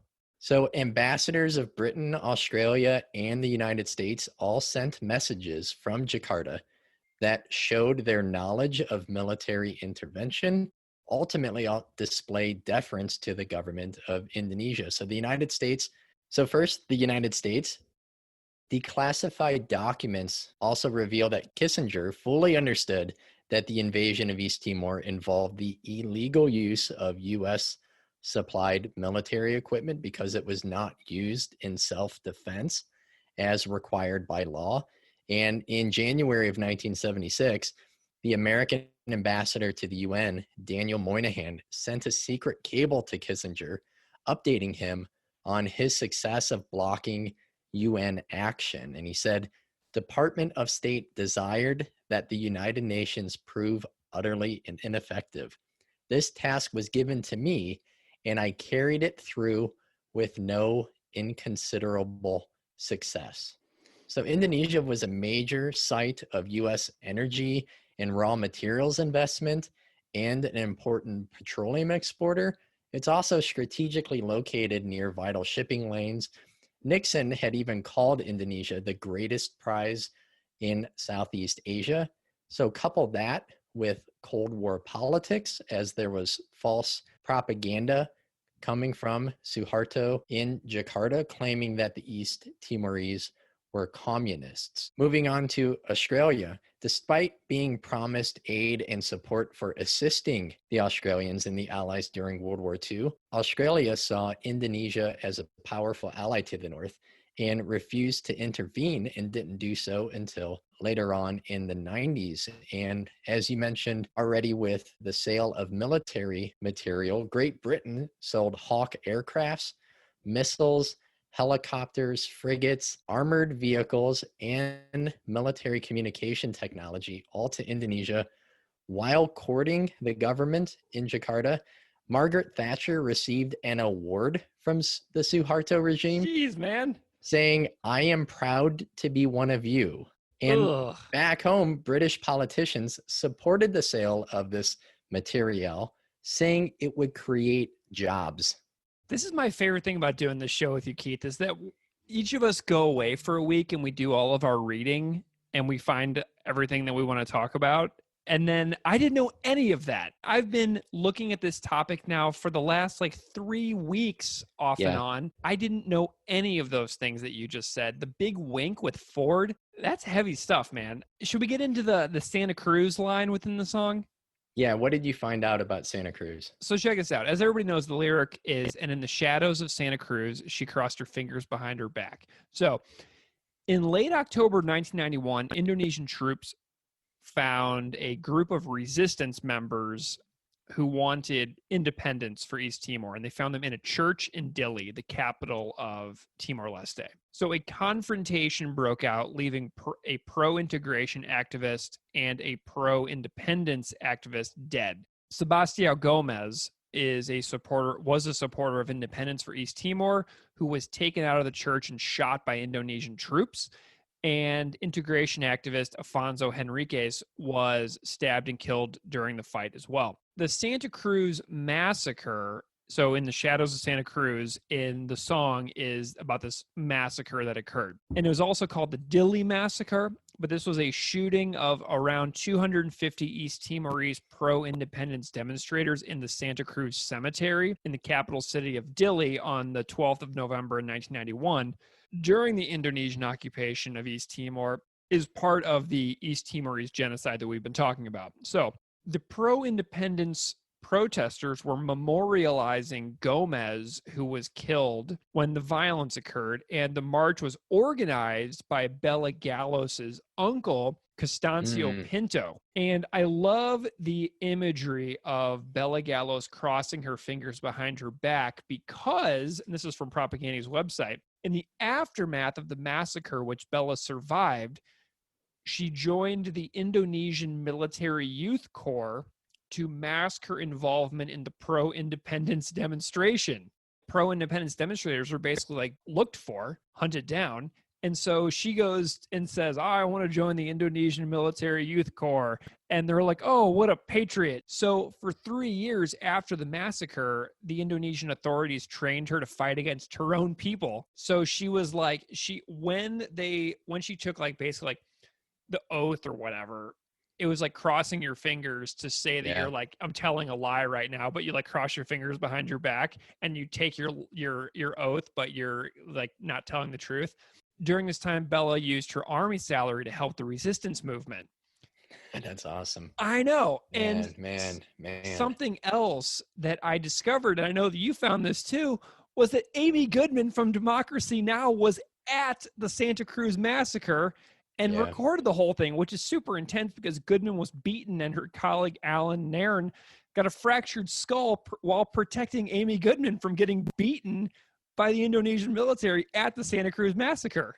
And this is a really pivotal moment because, like other government crackdowns and crimes against humanity and genocides, there was this stifling media blackout amidst Indonesia's occupation. I have to say, Greg, I'm humbled by the resolve and the courage of those who brought word to the outside world. I learned about these 2 nuns in Portugal who received a letter that was smuggled out of East Timor, written by a priest describing attacks by land, sea, and air, stating, "Terror and arbitrary imprisonment is our daily bread."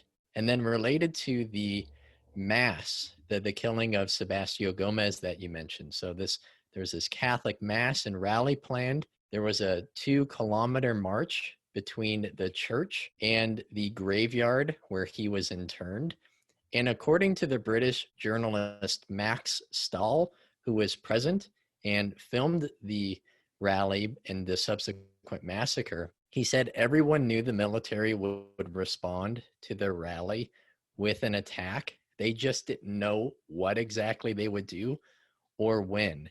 So as the Timorese marchers left the church, they removed their t-shirts to reveal that underneath they had on different t-shirts with banners of the Fretland Independence Movement, the pro-independence government. They marched right past the military, staring at them, who had never seen such outward display of resistance. So in filming this, Max Stahl, his footage, helped disprove the rhetoric coming from Suharto that the older Timorese populations wanted independence, but the younger generations actually supported cultural and political assimilation. So the military watched like mouths agape, astonished at this act. As it began, Max Stahl turned on his camera and started filming again. These attacks against unarmed citizens, crowds shot at point blank range without provocation and without a warning from the soldiers themselves.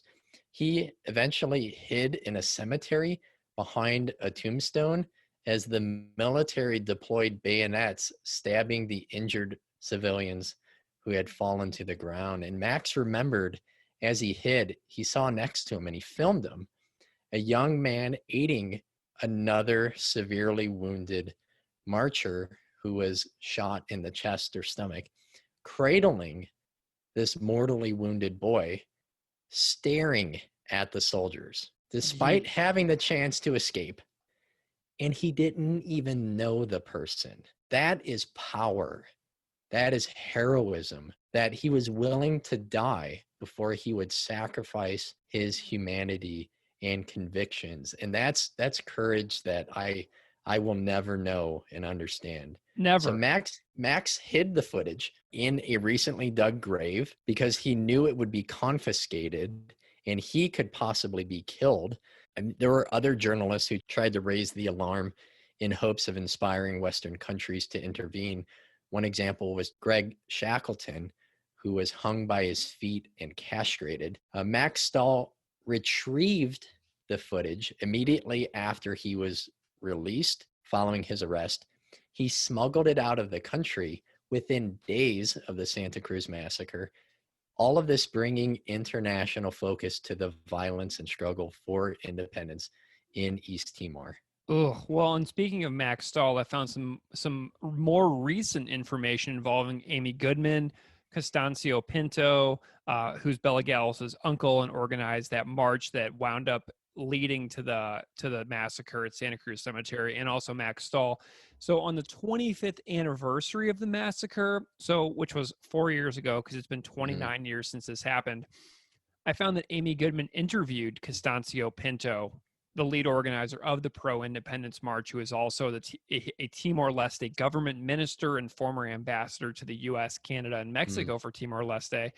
And this is what Constancio Pinto had to say 4 years ago. Well, the Santa Cruz massacre for us is a national day. It's a turning point for the struggle of Timor-Leste pursuing independence. It took so long, over 20 years, to get the world to know the suffering that we have endured during the Indonesian occupation. And therefore, we honor this day, the 25th anniversary of the massacre, where 270 lives were taken by the Indonesian army in a cold-blooded way. We continue to do this in order to keep the flame of our spirit, nationalism, and patriotic sentiment among the young people, because the young people, sometimes they think that independence was a gift given by the Indonesians. So we have to tell them maintain this spirit that the independence was a process and it took a long time. And many of our family, our Timorese citizens, lost their life for that, for this independence. And of course, we continue to celebrate this also in honor of the contribution of the international community, especially the journalists, people like yourself, Amy Goodman, Max Stahl, and others, because you were the people who, although Timor-Leste was difficult to get into, you managed to go to Timor and cover the stories and then publish it abroad. Without you, I think the world may have not yet known what's happened in Timor-Leste. The independence of Timor-Leste may also be delayed. So that's why we continue to do this. And for us, 25 years is an important day for us, 25 years. So that reinforces the importance of everything that Max Stahl managed to do. And also Amy Goodman and Alan Nairn, who were there on that day to get that footage. I mean, it's truly incredible. And if I remember correctly, he still lives in Dili, and he oversees an archive of footage and photographs to commemorate the genocide there. Wow. Well, and then we have the next lyric, which is built Suharto a Trojan horse. And a name that really hasn't come up for me yet much in this conversation is President Suharto, who was in control of Indonesia during this time period. He was also a military general in Indonesia before he was president. He was president for 31 years from 1967 to 1998. And so whenever I think about presidents not agreeing to things like peaceful transfers of power, I think about people who wind up being president for 31 years and who oversee horrendous human rights abuses. So that's got me thinking a lot. Whenever I saw 31 years, I was like, oh my gosh, I'm glad I don't live in a place like that yet. I don't live in a place like that yet. So Suharto wrested power from the former president and did his best to purge the country of all the former president's influence. The former president, his name was Sukarno. Suharto had a policy which he called de-Sukarnoization, where he removed all influence of the previous president with his new order government. So bust out the old order of Sukarno, and this is the new order of Suharto.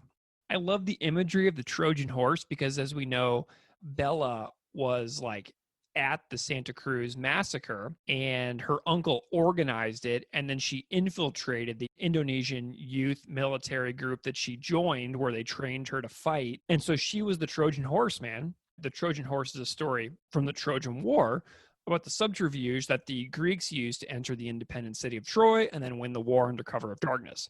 So it was a trick enacted as a strategy. So in this instance, Gallos, seeking to hide her involvement in the pro-independence march by posing as an Indonesian integration person, hid in plain sight, which leads us to the next line, and lay still till the motherfucker sent her north, where as night fell, she emerged with a box under her arm that held her pledge of allegiance and her uniform.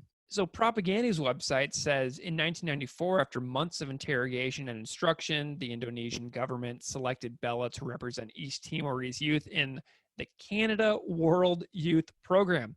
So she was so well trained, so trusted, and so diehard with Indonesian and East Timorese integration that they sent her abroad almost like a diplomatic representative of Timorese youth. So she was super well trained, and she was going to speak to the Canadian media and portray Suharto's propaganda as like being super awesome.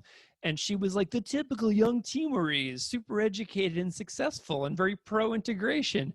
But then right when she got there, she defected in Canada with the help of her uncle, Constancio Pinto, who had escaped East Timor shortly after the Dili massacre. So she was like hiding in plain sight, out of the country, defects, and then voila, she's out. So she was like this like Trojan horse hiding in plain sight until she got out, and then she blew the cover off of the entire story.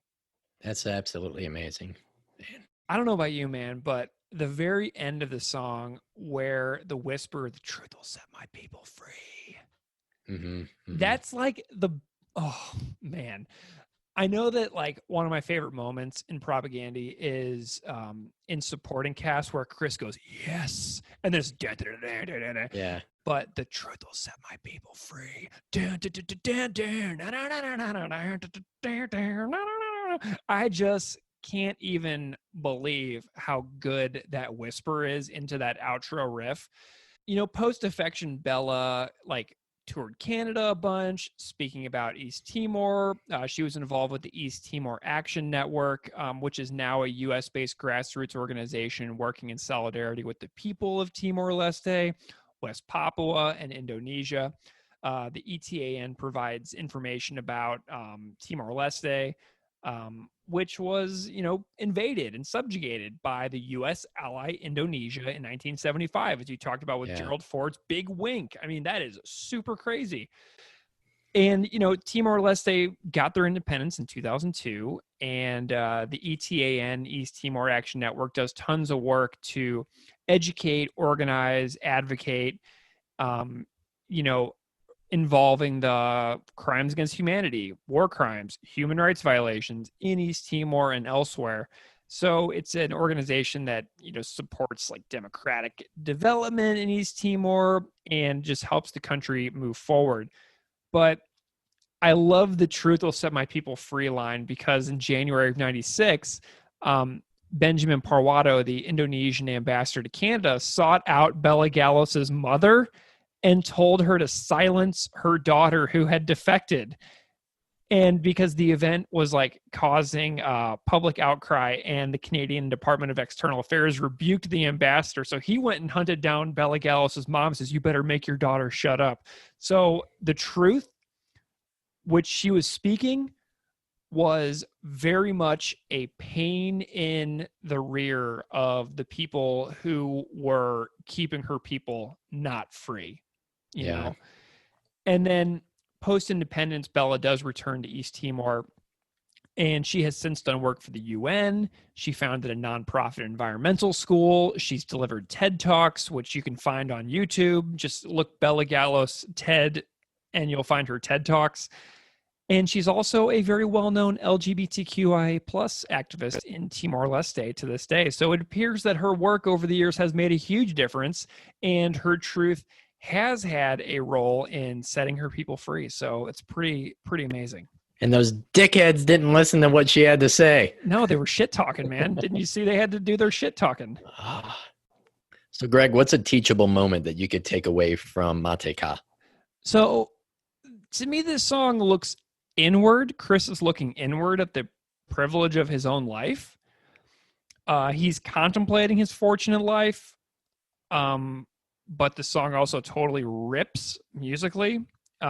He's asking his audience to listen up, to consider their own station in the world, the experiences they have had or have not had, and why those experiences or inexperiences matter. And he pushes for all of us to look at how our countries behave abroad that help or hinder human rights for all.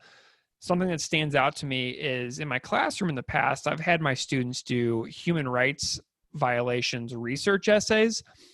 And a lot of my 15 and 16-year-old students didn't even know that human rights violations take place in the world every day. It's somewhere in the world, human rights violations are taking place, like literally right this second. And my students were blown away that human rights abuses are so prevalent and ongoing and seemingly unsolvable. But, you know, Bella's story keeps me thinking and keeps my mind free, while also helping to do a bit to get freedom for her country. I mean, it's an incredible story. It's a truly incredible song, a truly incredible story, and an absolutely pivotal sound shift for Propaganda's musical trajectory. So I'm thinking about a lot, but I can't really boil it down, because there's too much happening in this song, too much history, too much violence, too many messages, too many ongoing geopolitical events over the course of the world, too many governments involved. It's too big. It's too big, and it's totally overwhelming. So my teachable moment is to not let the overwhelming nature of this overwhelm me into doing nothing ever. because you look at something like this and you're like, that's so big, it's so terrifying. And so my teachable moment is to not be completely overwhelmed and overrun by it. Yeah, Greg, this song makes me question the unmitigated power of the U.S. military. What good is having a defense budget greater than the next 10 countries combined if we aren't willing to protect human life? And this song makes me question our own penchant for romanticizing independence, liberty, and freedom. Words that I think become hollow amidst U.S. indifference or complicity. I mean, what good is our prattling on about self-determination and sovereignty if we are aiding the oppressors or we are the oppressors ourselves? This song makes me question the selectivity of power, where we intervene globally and where we don't, and how that map aligns with our political and economic interests. The song makes me question the post-Holocaust chant of never again. Yeah. And how little that phrase means to the slaughtered masses in Darfur, Rwanda, Cambodia, Myanmar, and Sinjar, and untold other locations. So, Greg, you gave a ton of information about Belagalos, but this song also makes me think about Abel Gutierrez, a refugee who escaped East Timor. He drove buses in Australia while organizing for his friends and family back home. He was later sent to study in Oxford by former East Timor President Jose Ramos Horta, and he later became the East Timor ambassador to Australia. So all of this reminds me that everyone has a backstory, everyone has something to teach, and to listen to the people I encounter, because I never know when I might be meeting the other Bela Galloses of the world.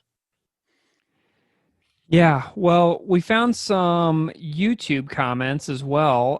Some of my favorites are, I urge every fan of this song to research East Timor, and I can attest that it is a limitless amount that you can read on this country and the story of the country. Another one says, when I was 17, I joined the Marine Corps to fight for freedom and safety of my country. Why do I now feel like it's my own government I should have been taking arms against? Where did we all go so wrong? Did you find any? Yeah, one was from the Sydney Moshcam video you mentioned. It said, oh, look, just as much talking at the beginning of this version as there is in the beginning of the studio version. I love it. And then one more says, if anyone is ever looking for a reason to tip one back, January 27th is the anniversary of Suharto's demise. After what he did to the Timorese, I'd say that's a reason for a toast right there. Keith, go ahead and rate this one. Yeah, Greg, while I can only talk about the band's progress in hindsight, right, it was later clear to me that when I had made my way to Best Buy in Bloomington, as I mentioned on the first episode, and took the bus, picked out either this or How to Clean Everything, and went back to my dorm and played Monopoly with my girlfriend at the time, that I made the wise decision buying this album. This song encompasses everything I love about Propagandhi, its musicianship, heart, brains, and also like a sprinkle of hope. And I wish I could go back and hear it for the first time, sitting down with the lyrics, exploring the backstory and the history more, rather than just kind of having it on the background. But again, if you're a Propagandhi fan, it's a process, right? You're continually to scratching the surface and finding out more things. So Greg, this is a 5 for me. I'm going to give it a 5 also. It's a crazy huge leap in song structure, performance, and a further foray into the storytelling side of Propagandhi that I loved so much on songs that came before, like Preteen McCarthyist, Oka Everywhere, or like later, like with Bringer of Greater Things. But this is an utterly mind-blowing song, and it's one of the 4 best songs on Today's Empires, Tomorrow's Ashes, and it is a 5 all the way, no questions asked. And I would be really interested to hear if a single fan out there would not rate this one a 5. Do you know what I mean? Like, I wonder if this is a 2 for anybody. Like, because I want to know what this person thinks. So anyway, this was our chat on Matika Moris Ukun Rasik. Thank you again to Willem from Intellectual for the great conversation and acoustic cover. And thank you to Ian Leger, the punk cellist, for backing up Willem on the fantastic cover. We appreciate you both. And if you want to find us, you can find us on Twitter and Instagram at Patreon at Propagandipod is our handle, Propagandipod on Instagram and Twitter. If you want to email me, you can email me at propagandipod@gmail.com. So that is it for this episode, and it's been a big one, so we hope you loved it, and we will be back next time. Take care.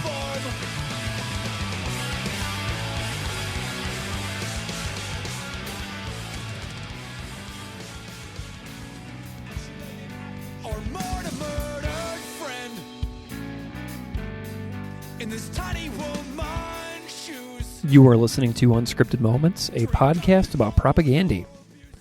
On this episode, I am bringing you a conversation with Jeff Lareau of the band Grey Ghost in Chicago, Illinois. Jeff is a regular poster on a propaganda social media group, and he shared an orchestral cover he made of Matika Moris Ukun Rasik. We first featured Matika Moris Ukun Rasik on episode 30, released December 9th, 2020. That episode features a cover and a conversation with Willem from the band Intellectual.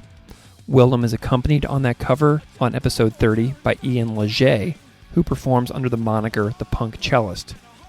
So I was really delighted to hang out with Jeff on this bonus episode to discuss his love of propaganda, seeing them live, figuring out how he and I have crossed paths in our lives, and his cover as well. So we had a really nice time hanging out. So please enjoy his orchestral rendition of Matika Moris Ukun Rasik, and then enjoy our chat. Thank you so much for listening.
Jeff Lareau, welcome to Unscripted Moments, a podcast about propaganda. Thank you. I'm thrilled to be here. Jeff, it is a delight to have you here. And I'm wondering, our paths have crossed in real life many years ago, but we'll get into that. Really? Yes, I will Have tell we met you. before? I don't remember this. Dude, we have. Okay. And so here's where we met. Last annual, your band came to St. Louis a couple times and played shows with a band called Form Follows Failure. Yeah. Jevin on drums. Yeah. Correct. Jevin from Much the Same on drums, and Josh, who went on to play briefly in Break the Silence. Yeah. Matt, who went on briefly to play in Near Miss, and my friend Derek, who went on to play bass a little bit for a Wilhelm Scream on a tour where they supported Less Than Jake. So I was like best buds with those guys, and I still have their EP. It was like maybe a 4-song or something like that. Was it the one with the kid on fire on the front cover? Yeah, I don't remember what the song was called, but there was a breakdown in one of those songs that I loved. I'm gonna have to go listen to it now. Yeah, it's the Silent Shadows Walk Thin Lines EP. Yeah. So they had a long band name and a long album name. Yeah. I remember we played with them at the Creepy Crawl in St. Louis, and I remember I had to ask them like 6 times what their band name was because I couldn't understand it. And then after the 6th time, I'm like, cool. I still didn't know until I bought the EP what the actual band name was. Oh, I believe it. And it's one of those, it's like an architecture. It's a play on an architecture term, I believe. Form follows function. Yeah. And so they just kind of switched around the words. But they're good buddies of mine. And I was at that show when you guys played with them at the Creepy Crawl, and I remember your brother Andy had a headband on and a headset microphone. But you guys were great, and I also saw you in Chicago one time. I can't remember exactly where. Oh man!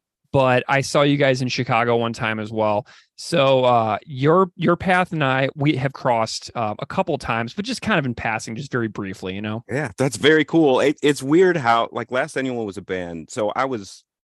Between my 17th birthday and I think 19th or 20th birthday, maybe I was in Last Annual, and it's weird how many, like even just a couple days ago, there was this dude who was quoting Last Annual lyrics to me, and I'm like, dude, I don't even remember these lyrics. Like, it's so bizarre to me. You know, it was like still in high school at the time, and it's something that still comes up. It's just weird.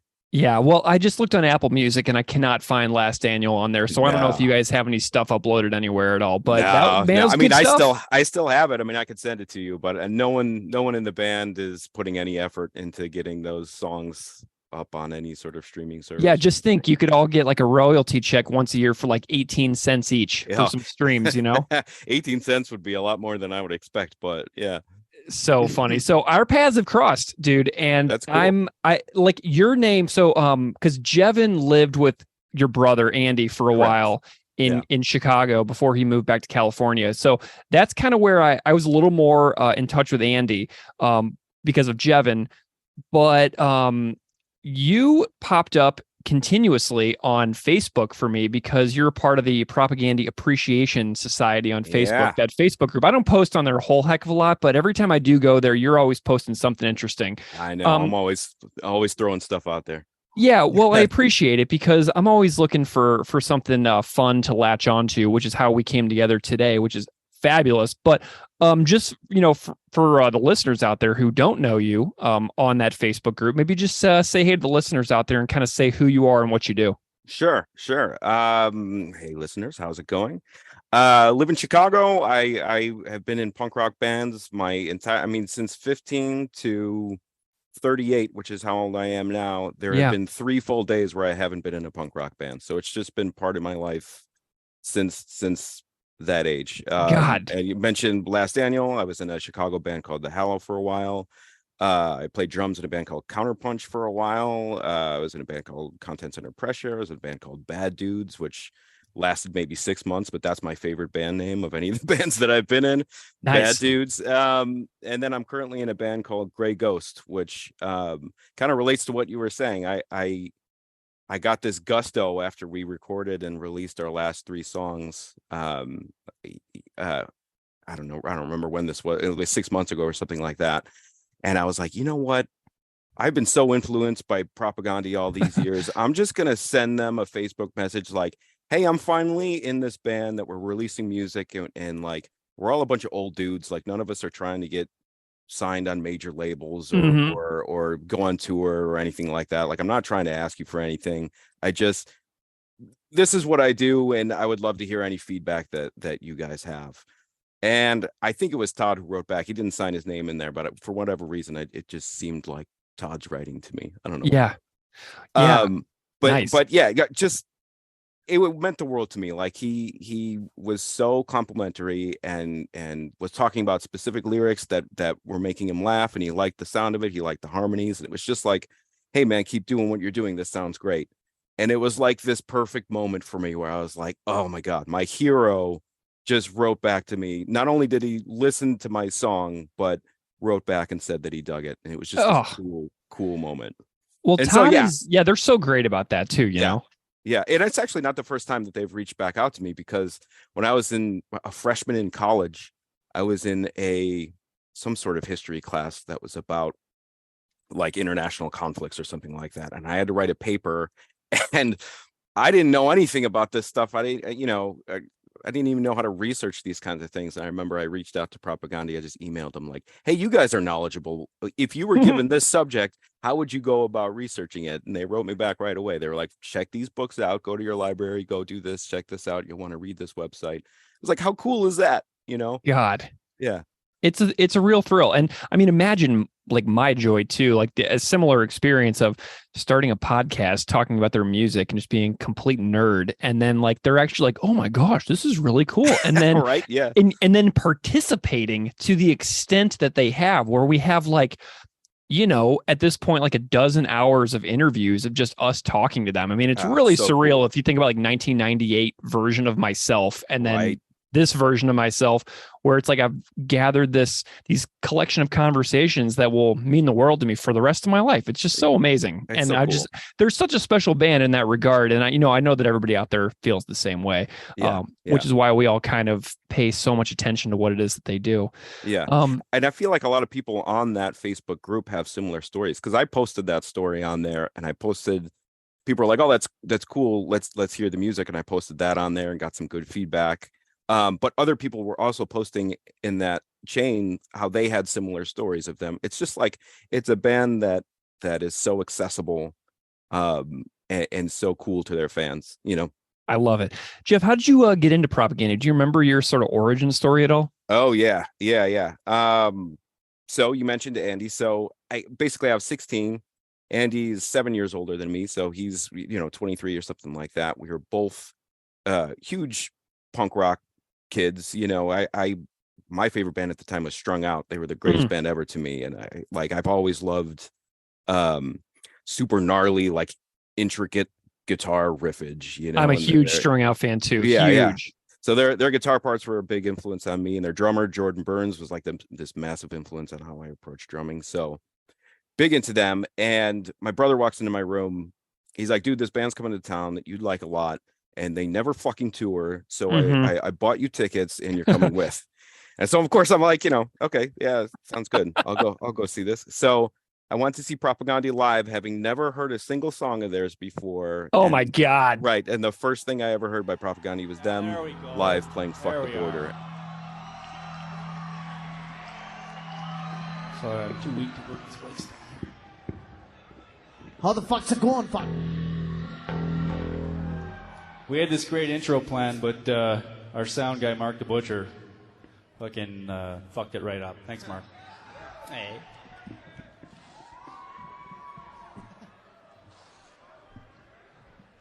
Good work, Richard.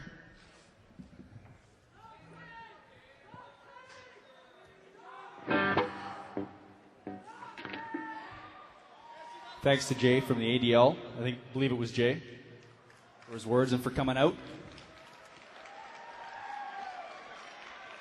Stop by their table on your way out the door after you're thrashed to death.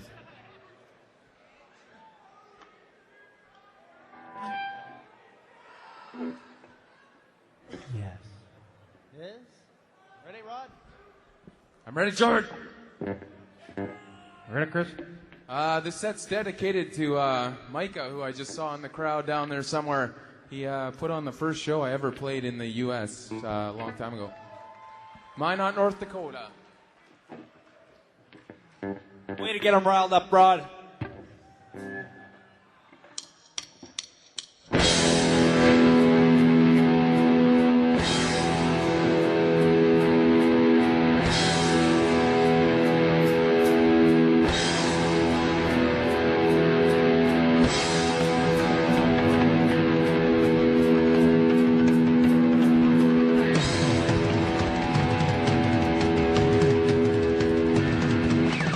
Freedom on top of your life. Better run the USA. Got money, got no job. Give them mental day alive. You got a problem with all living here. What are you help her?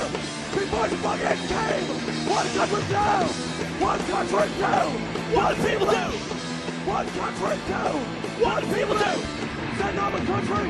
Fight people all from no fences, no borders. People for all. Fuck the border. Fuck the border. Fuck the border. Fuck the border!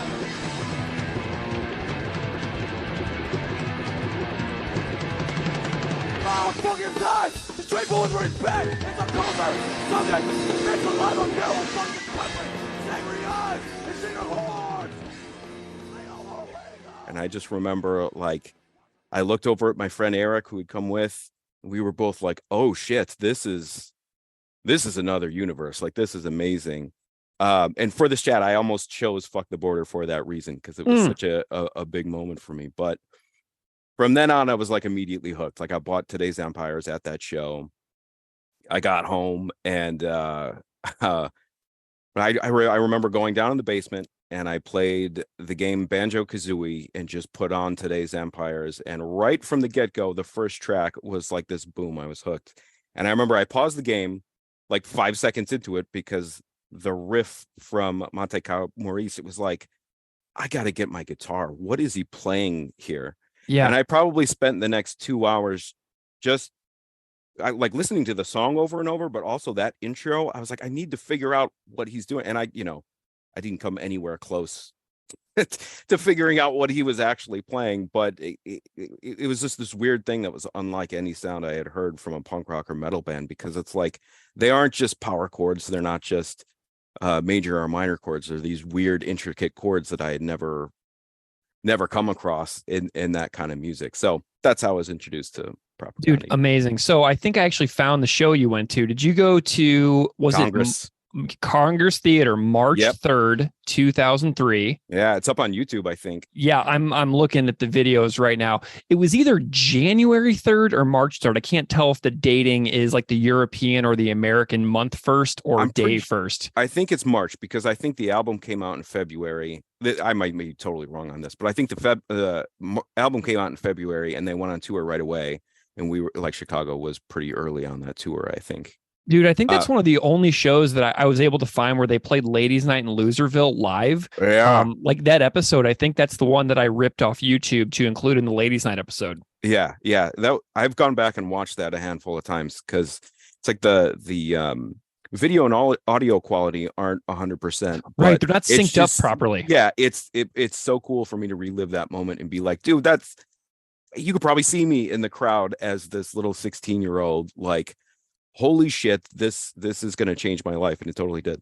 You have no idea how happy it makes me that you were at that show, because I've watched those videos so many times. And I was like, this is like, so it's like the Kowalski trio era, which is what I call it. It's pre-Beeve, pre-Sue Lynn. So it's just the three dudes, man. And I'm just like, yeah, this is so amazing. Right. And they played like Purina Hall of Fame, like all these songs that I didn't know at the time. But of course I've gone back and like, oh, I saw that live, Yeah. Have you seen them more times than just that one show? So I was trying to think about this. I think I've seen them 6 times. I saw them up in either Milwaukee or Madison. I don't remember, but that was on the Potemkin tour. And then supporting cast. I was in grad school. I was in London at the time, and I saw them for that. Or no. I'm getting them all confused. I saw them in Chicago for supporting cast. Nice. In grad school for Failed States, which was a funny one because I couldn't find anybody to go to the show with me. I was like, anybody like Propaganda? And there was just silence. Yeah. So I was there all by myself, which is like a weird way to go to a punk rock show. But Dude, that I've was a done that cool so one. many times though. Yeah. I guess once you get used to it, it's probably not as bad, but Yeah. I felt super awkward. But that was in Camden too, which was cool because Camden is kind of this area of London where like it was like the birthplace of punk rock. So that was Yeah. a cool thing to do. And then Victory Lap, I saw them at Metro in Chicago, but there's definitely one that I'm missing because I saw them and Bad Cop opened for them and they were awesome. And that wasn't any of those shows. So it has to be at least 6 times. Man, I think I've that seen them. Bad Cop tour was 2017 because when I had Lynn from Bad Cop on the podcast ages ago, let's see, Bad Cop 2017. Yeah, so it looks like it was, you probably saw them with Iron Chic, maybe. Yeah. Heart Sounds, Reviver, Bad Reviver. Cop. That's it. Yeah. Summer totally. 2017. Yeah. Yeah, that was it. Amazing. Yeah, so cool. Bad Cop. Their most recent album, So good. If you haven't Yeah. listened to it, yeah. Oh, I love it. I had Lynn. So Lynn was on the podcast for the I believe it was the Call Before You Dig episode. Man, I'm going back in my memory here, but Lynn from Bad Cop is on the podcast too, which is awesome. So cool. Yeah. Oh my gosh. Okay, so you've recently sent me this incredible file. You've mentioned Moris Ukun Rasik a little bit. This is a song that sort of has stuck with you throughout your life. It sounds like Totally. this is kind of like one of like the ones. Am I making sense here? Yeah, totally. I mean, there were so many songs by them that hit me in certain ways that it was really hard to choose just one of them. But this one ended up being the one. Sorry, I Amazing. didn't mean to interrupt what you were saying there. No, but that's fine. I mean, so we're doing people will have heard your the cover that you did. I put that at the start of the episode here, so everybody's already heard the thing that you have made. But tell me a little bit more about the record, like Today's Empires, Tomorrow's Ashes. Like, take me on like a little journey here of your thinking about what this record means to you in general. Sure. Yeah. Oh man, that's a lot to unpack. So I'm gonna have to talk about Today's Empires and Less Talk for a bit. Sure. If that's okay. That both That's of fine. them kind of equally they both kind of riff off each other in my past, I guess. So for the longest time, whenever anyone asked me my favorite album, I've always told them Today's Empires by Propaganda. It's just like my standard go-to favorite album. Like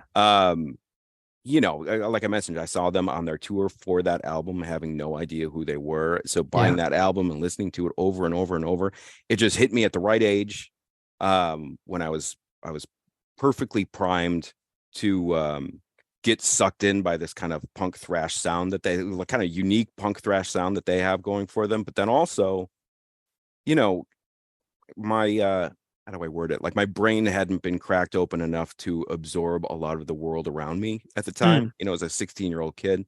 And Today's Empires, I would say, is a big part of the first step that I took toward kind of shedding that mindset of like a sheltered, white, straight, kind of suburban American dude raised in a conservative, super Catholic environment. Right. It was one of the first things where I was like, I've known all this stuff since I was a kid, and maybe the stuff that I know is kind of wrong. And it's like, I don't know, it's embarrassing to admit now, but like I didn't absorb the messages of Today's Empires right away because I was like, how can you? Yeah, I was that, coming from Loving Strung Out, I was like, damn, dude, check out this solo in Purina Hall of Fame. Like, the meaning of the song didn't really impact me. It was all like the gnarly riffs and the cool drum parts and the bass and just their voices sound cool. I wasn't interested or knowledgeable about politics or anything at the time, and I didn't really read the lyrics from Today's Empires. When I got it, I just tried to play all the songs on guitar because they were so cool. But then, so a few months later, so I was 16 when I first saw him, got the album, was totally obsessed, told all my friends about it. For my birthday that year, a friend bought me Less Talk. And so this would have been 2001 or something like that, 17th birthday. And the messages of that album like weirdly hit me, particularly the song Less Talk, but the whole album, I guess, really. And part of it, was trying to think about this yesterday and why it hit me. And I think part of it is just the actual mix of less talk, because the vocals are so much more prominent, at least to my ears. They sound a lot more prominent than they do on today's Empires, but also the songs are like, I would say on average, like slower. Yeah. So the lyrics were like much easier to pick out for me at the time. Yeah. But whatever the reason was, I remember listening to the song Less Talk, and something about it made me stop and kind of be like, wait a minute, what is he trying to get across here? Like, what the hell do these lyrics mean? I need to know more. I need to absorb the lyrics of this song. So of course, lyrics are in the CD booklet, so I read along with the lyrics, and it was like mind-blowing to me. Like, first of all, they're all written in this kind of free paragraph style format. You know what I mean? Which is so brilliant. It takes you off guard immediately, because it's just like, it's not a super common way to write lyrics, but reading along with Less Talk, it did something that music had never done for me before, which is like, it challenged me. Yeah. I remember thinking this like so clearly, like, shit, I love the sound of this band. I've loved the sound of this band for a while, but they're challenging me about these problematic viewpoints that I've never even thought to evaluate up until this point, right? It was the first band that I ever listened to that was like, it confronted me head on and was like, I felt like the song Less Talk was saying to me, like, no, don't just mindlessly listen and sing along with my lyrics. I have a specific thing that I'm telling you, and the song is like, I'm talking to you. I'm talking to the fucking white straight male fucking suburban problematic little dipshit teenager who doesn't realize he's part of the problem yet. And I just remember hearing that, and as a little dipshit teenager, it's like it totally changed my life. Yeah. So this is another one where it's like, for this chat, I almost chose Less Talk for that reason. Yeah. But, anyway, so I had this realization. I was like, man, okay, I've only been enjoying 50% of what this band has to offer so far. I'm a nerd about guitar and drums, and I like the melody lines and whatnot, but I haven't been absorbing a massive part of this band. So now I need to go back and dive into today's Empires, because that's the album that I just became completely obsessed with, right? I have to go back into that album and read along with everything, and that had an even bigger impact on me. And as you can imagine, particularly this song that we're about to talk about was, oh my gosh, like, how can it not? I mean, like, you read the lyrics along with it, Oh my gosh, dude, whenever we were interviewing, so this is one of the episodes, Mataka, the original one, where Keith and I were procrastinating this episode for months, essentially, because we were afraid of it, because there was such a deep and intense backstory. Right. For stuff regarding, the life of Bela Gallos and the regime of Suharto, and the all the stuff that's referenced in the song regarding the sterilization of people, and it's just so much that we really had no idea what to do with something this intense. And then Keith and I were both like, we are not smart enough to handle this content. And I hope I'm smart enough. Now I'm getting nervous. Oh man, it was just really, really overwhelming. Like, there's a few episodes that we've done that really were terrifying to us. Mateka being one of them, another one being Oka Everywhere. There are just some episodes that we were just completely terrified to even approach. But let's talk. Yeah.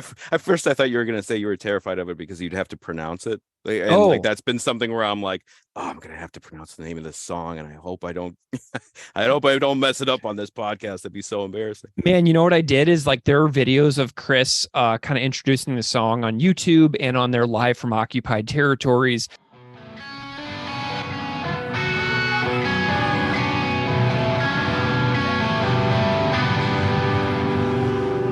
This is called Moris Ukun Rasik.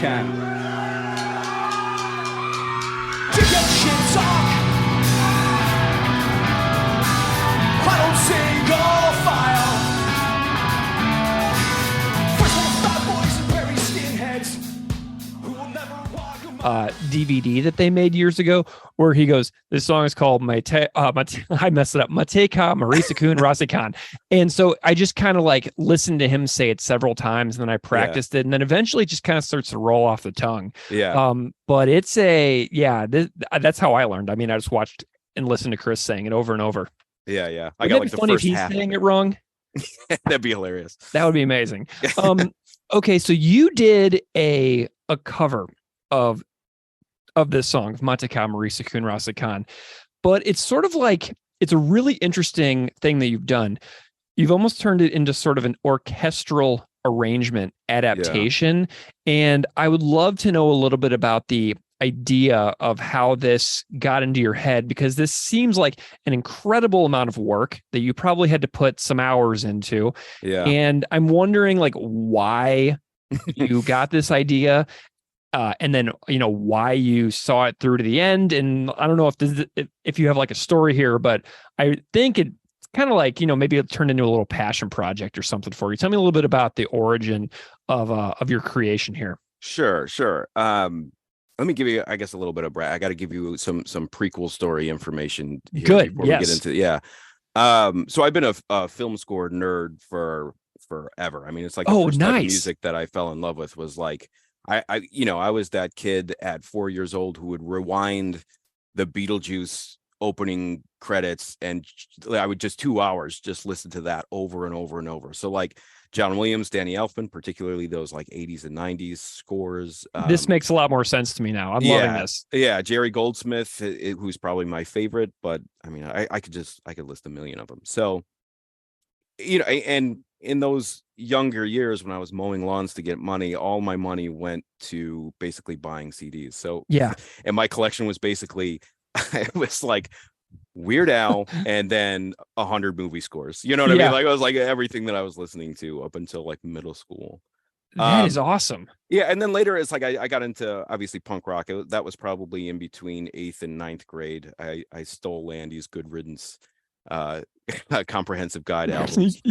Sorry Andy, if you're listening to and that was kind of like, and then 88 Fingers Louie, and I started getting into punk rock that way. But the orchestra has always been very much a part of my DNA, I guess, my musical DNA.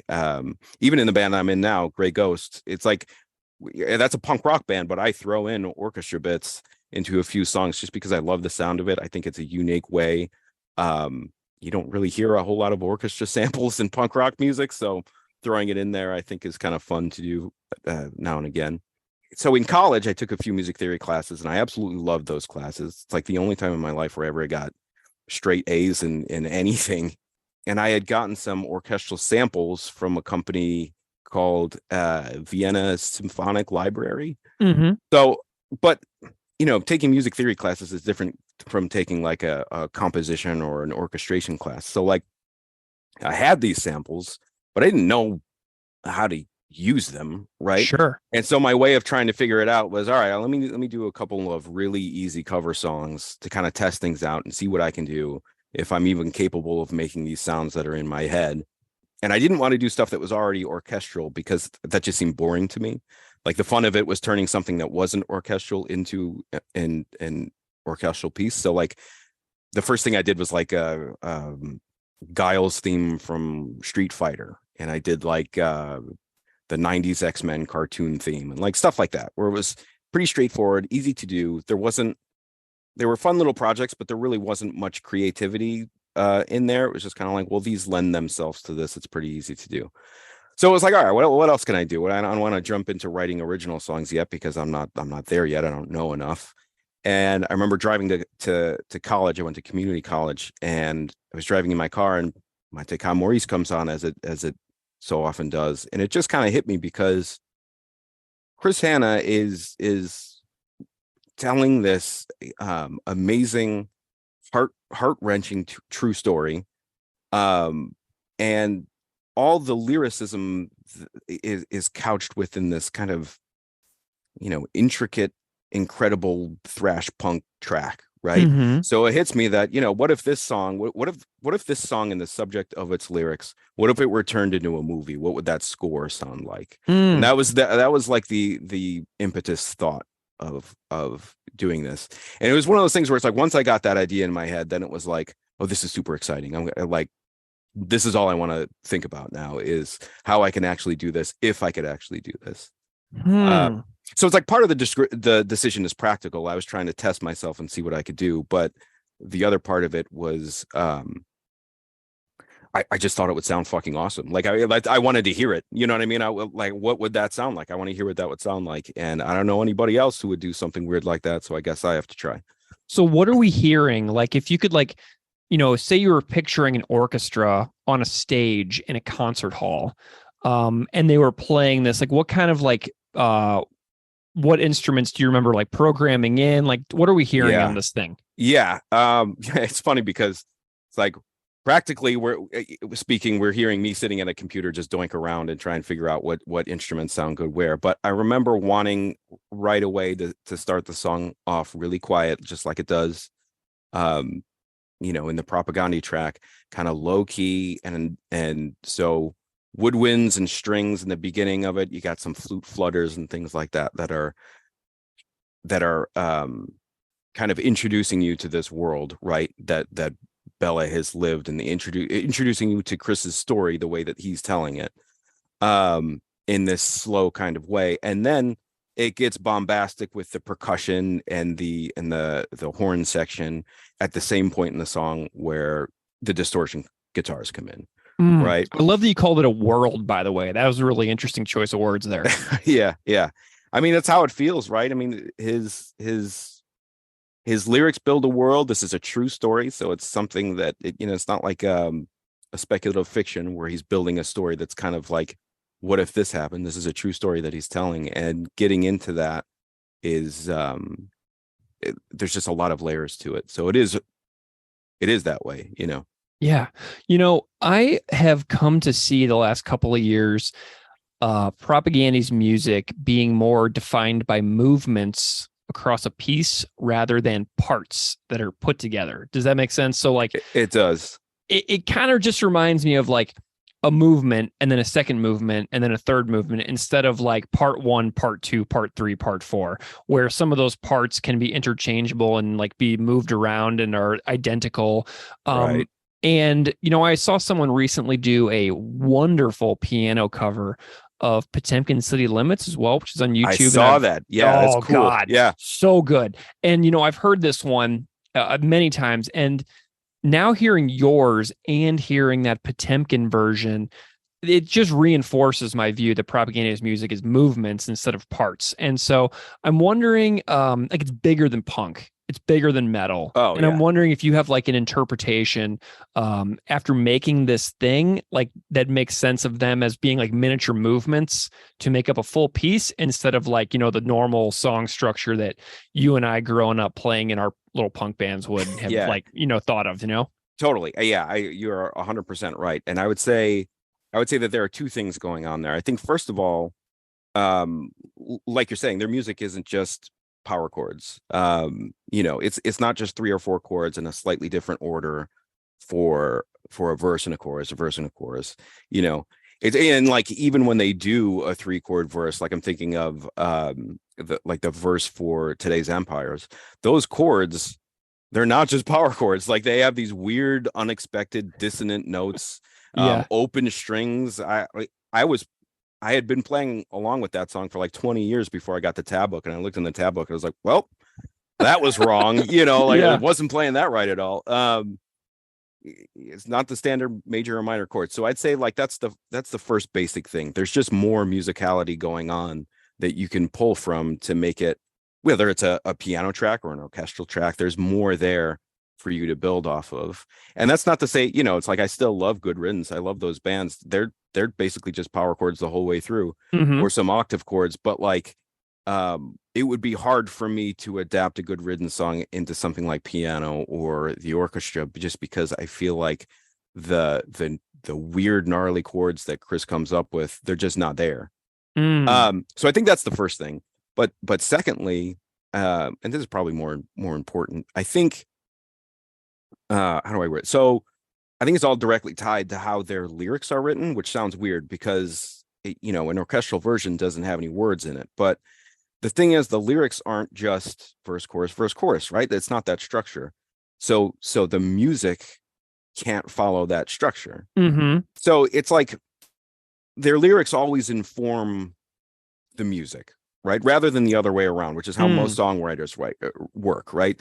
Usually a songwriter will write music and try and fit the words to fit the song. But that's not how they work. It's like their song structures aren't always A, B, A, C, or whatever. They take these weird, unexpected turns, and at least I would say it's because they write their music to fit that kind of lyrical journey rather than the other way around.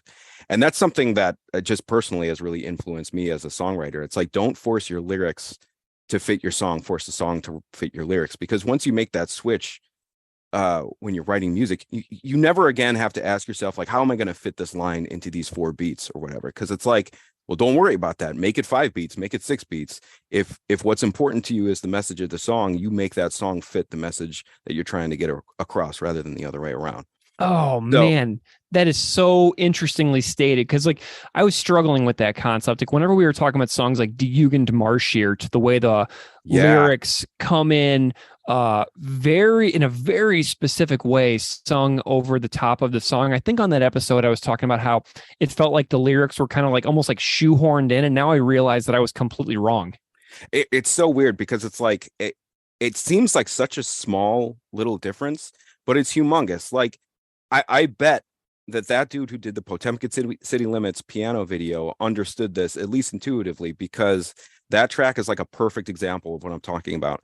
Because like if you think about it, it's like the lyrics are they're this absolutely beautifully written true story of a pig's escape from a slaughterhouse, right? And then the heartbreak is that they eventually catch the pig. It's like this harrowing story. Like it's brutal. He dies anyway. But, yeah, right. But if you think about it, the song, like the actual music, without any of the words in there, the music follows the flow of that story, because the music starts off with like this verse chorus type structure that has like a lot of energy. It's really fast. It's written in this major key, and the reason why it does that is because it's exciting. It's this pig who gets this wide open door that he gets to run through, all that dopamine and energy that's running through, like, oh, it's my big escape.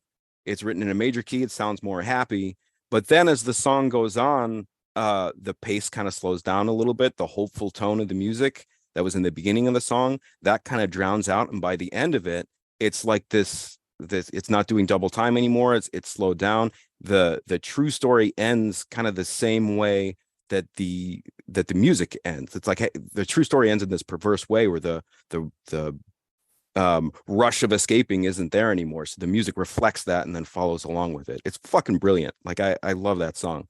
Amazing. I mean, so I don't mean to like completely change the topic here. Do you have any other thoughts about like Mate Ka, or do you, because I'm also happy to hear about some of your thoughts on some of the other records. I know that you are an appreciator of the entire catalog. Yeah. Not just the first couple of records. Do you have any more thoughts on like your experiences or something that you learned about Mate Ka from the experience of making this cover that maybe you hadn't considered before? Because you must have listened to this song over and over and over over in order to make this cover. And I'm wondering if you have any little nuanced details that you picked up upon repeated listens that you might not have otherwise caught. Yeah. I could talk about this song forever.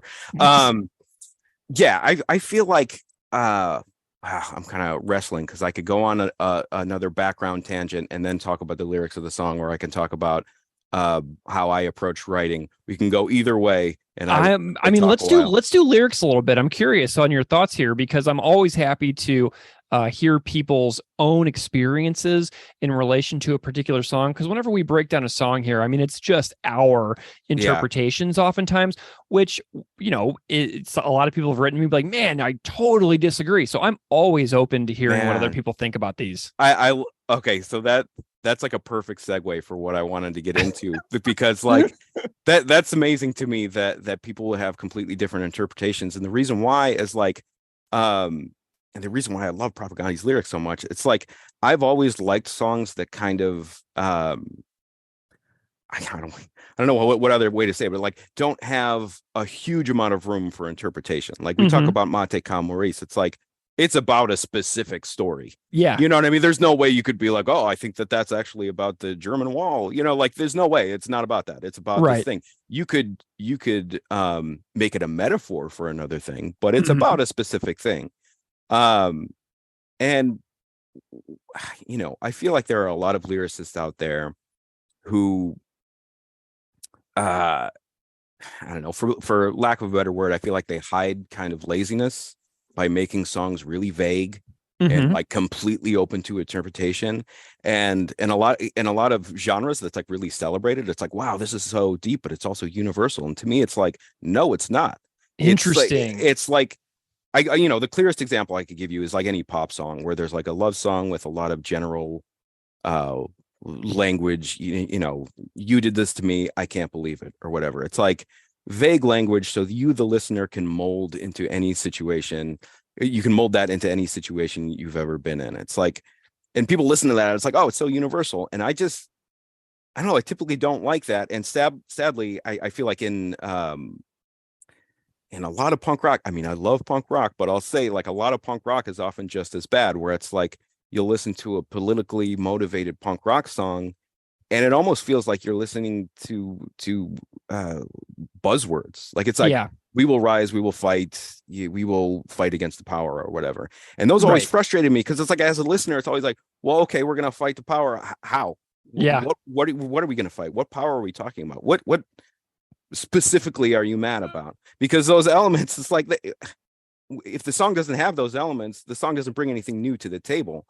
And it's the same thing with like, you know, if you work in an office and you're in a meeting and people start talking about like synergy or holistic or whatever, it's like there's no, I don't know, I was going to say there's no meat to it. That's probably a horrible thing to say on a propaganda podcast, but like, you know, punk rock song with vague, angry lyrics that are supposedly political, it's like, that doesn't inspire me. That's not thought provoking. That's not right. It doesn't stay with me as like a brilliant artistic output. And like, at best, a songwriter will have an interview where they're like, oh, that song is actually about, you know, my daughter's pet hamster and how sad she was when she passed away or whatever. And to me, it's like, dude, that sounds way cooler. Like, why I wish you wrote that into the vague lyrics, because that sounds like a better song. Like I would have responded to that emotionally. Having gone on that huge tangent, bringing it back to propaganda, one of the things that always hit me about propaganda is that they never cheap out with that. Like their songs are typically about pretty specific things, and not that they're not open to interpretation, because they are, and you can gather metaphors from what they're talking about, and you can extrapolate a lot of different things. But I mean, I remember getting into an argument with a dude 20 years ago he was saying that today's empires, because it has the F word in it, he was saying that it was a homophobic song. And I was like, dude, you're not getting this. Like, it's not a homophobic song. Like, you don't understand this band. They're not homophobic at all. So anyway, they never take the easy or the lazy route with their lyrics. A lot of them are little puzzles that you have to figure out. They're lines that might throw you off with a reference that you might not be familiar with, or like a phrase you don't know anything about, or sometimes you have to think about them to kind of figure out what that meaning is. But the lyrics are always about something, and they're about something specific, and I just love that. You know, like we were talking about Potemkin City Limits. I had no idea what a Potemkin village was when that album came out, so I had to kind of do my homework a little bit and figure it out. And you know, Chris calls this out in what's the name of the song? I'm blanking on it. Music is power to describe, compel, renew. Rock for sustainable capitalism. It's like, I didn't know that was a thing until propaganda. You know what I mean? So anyway, having said all that, I'm going to finally start talking about Mate Ka Moris. Promise. What it's specifically about is, you know, you mentioned before, it's the Indonesian genocide of the people of East Timor, and a woman named Bella Gallos, who is a total badass. Yeah. Like, where's her movie? You know what I mean? You hear about her life during this decades long genocide of her people, just heartache after heartache, and then she effectively became like a double agent as a teenager, and apparently did so well that she was picked to go to Canada as, like, I don't remember, it was like a like a foreign exchange program or something like that. Yeah. And she ends up getting refugee status and started campaigning for human rights. It's like, what an inspiring person. Like, if you don't get emotional reading those lyrics, or just even reading her Wikipedia page, or just reading about her, it's like you are a robot, because it's so crushing. But also hearing about it, it's so humbling, it's so inspiring. It's like, I don't know. I don't write screenplays, but I could write that movie. You know what I mean? It's like, it's such a good example of all of just human, just inspiring in all these different ways. And then on top of that, you have Chris Hanna, who he almost adds this lyrical intro to the song about how, during this woman's horrible childhood, he was living this carefree life, riding his bike, making out with a girl in a Speedo and all this different stuff. Meanwhile, Bello, who's probably, I'm going to guess, around the same age as Chris Hanna, she's in East Timor, living through just the purest form of hell, Yeah. And it's this great lyrical moment of Contrast. You contrast humility too. Is a contrast in humility, because he's basically revealing his own previous ignorance. You know what I mean? Like, it's almost like another version of him saying, what's the line from Less Talk, where he says, "I'll call you on your shit, please call me on mine." It's like that humility of, I had this in my background, and he's able to show his faults as a teenager, or however old he was at the time. And it's funny, because it's like, when I first heard that song, I was 17, right? Barely 17. And it made me go, I guess I was 16 when I first heard the song, but 17 when I started to absorb it. But like, it made me go, so wait, like right now I'm that carefree kid in this song who hasn't been paying attention, right? I'm that kid who doesn't know what's going on in the world. And that is the main reason why I picked this song over the other ones, is because it was that moment of clarity, and like being like, man, Chris Hanna is talking about himself as a kid being carefree and not recognizing all this other stuff that's going on in the world. And that's me right now. Like, I'm the next version of that, where I didn't pay attention to any of that. And now I have to. Yeah. And he's also saying, like, this is my learning journey. Right. And if you continue to try, your learning journey can be, rewarding and fulfilling in your own way as well. And I love the fact that he constantly turns the camera in on himself. Yes. In order to, put himself within situations where he kind of realizes these like light bulb moments within his own life. Yeah. And it's just such an amazing thing that he's able to do that in this song, but then also teach me about, Suharto, the Indonesian army officer and second, and like the longest serving president of Indonesia, and the Santa Cruz massacre of East Timorese pro-independence demonstrators in like the Santa Cruz cemetery. And it's just like the fact that he contrasts his upbringing with what somebody like Bela Gallos went through, while also throwing in these extremely deep and important historical events, all within the course of like basically a paragraph's worth of words. Right. It's pretty stunning. I mean, it never gets boring for me to talk about on the show. Yeah. Yeah. It's incredible. And I had that, you said that he's had these light bulb moments, and he gave me a light bulb in that song. Do you know what I mean? It's like, it's so incredible that he was able to do that in one paragraph. And I felt for a while, after reading all the lyrics of Today's Empires and reading through Less Talk, it was like, I felt like I was Rowdy Piper from They Live. You know what I mean? Just like walking around at things and being like, oh shit, none of this is what I thought it was. And like, I was just one of these people walking around completely happy in my own little world. Happy to not think about big issues because they didn't affect me. And, I just, those lyrics are really the spark of that light bulb that made it happen for me.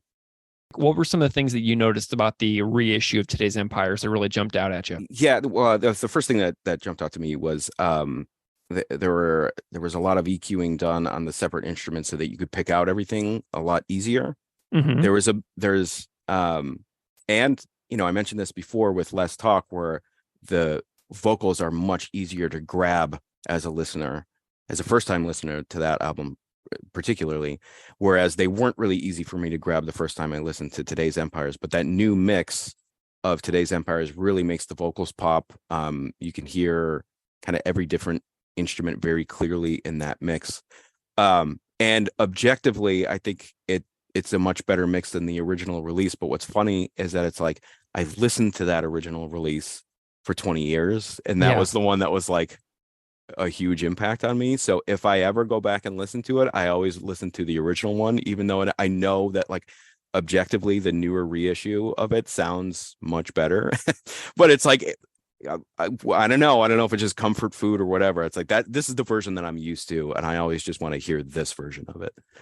How did you make sense of the clips being taken out, like Ego Sum Papa, Purina, Mateka? Like they cut out a lot of stuff in there, and I'm wondering how that sat with you as a listener, because I've said it here before that I really like that both versions exist, because one of them you just get through the record like kind of a lot faster. But what are your thoughts on the removal of the clips? I feel the same way. So it's almost like if there's a special edition of a movie where they change something, I want the original version still available. And if they made it so that I couldn't listen to those clips anymore, I would be pissed off. But since I could still listen to either version, it works for me. But I'll tell you, back in the day, I was still in high school at the time, so 2001 or whatever, I had a program called Cakewalk, and I put Today's Empires into this program, which is similar to like Logic or whatever now, only much more rudimentary. And I cut out the clips so that I could listen to the songs a lot faster. No way. At the time. But if I were ever, how do I explain it? So if I were just listening to one track at a time, I would listen to the tracks without the clips. But if I were listening to the album, because sometimes I just like to listen to a full album, get that full experience, I'll listen to it with the clips. But I think I love those clips in those songs, but I totally get, like you were saying, I totally get the instinct of like, okay, we can get through these a lot faster without them in there. Jeff, I'm really excited that you did this cover, because their music lends so well to it, and I'm wondering if you would consider doing more in the future. Yeah. I mean, I would love to. I always have this mentality where it's like, if one human being out there likes something that I've done creatively, that means the world to me. Like that's enough. And so to hear your positive response, because I mean, I did this like 6 years ago or something like that, and I threw it up on YouTube, and I think I have maybe 2 comments on there, and they're both very positive, and that's great. Yeah. But it's like talking to you about it and hearing your response, it's kind of making me like, maybe I should do more of that. Maybe I should think about a good song to do that would lend itself to the orchestra and take another stab at it and see. I think that you should. And, it's just something to, especially you're in the dead of winter over there as well in Chicago, and over here in Buffalo. I mean, our winters, it is what it is over here. But, I love these kinds of little creative projects that can get us through some times. So if you happen to find yourself with a little bit of free time in the wintertime, and you're like, hey, maybe I should do another orchestral cover, definitely do it. And then we can talk about it more. Yeah. I think I will. These are always super fun, and you are welcome here anytime. But cool, man. I appreciate you. I appreciate the podcast. This is awesome. I love it. Well, Jeff, thank you so much. Why don't you go ahead and tell everybody where they can find you if they want to check out your tunes or get in touch? Sure. Yeah.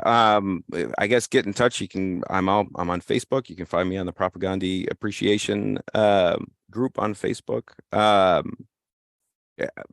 Gray Ghost is the name of the band that I'm in. So GRAY Ghost. And we had to put a "the" in front of it for all the streaming services because there is another artist out there called Gray Ghost. So officially it's called The Gray Ghost, but we just call ourselves Gray Ghost.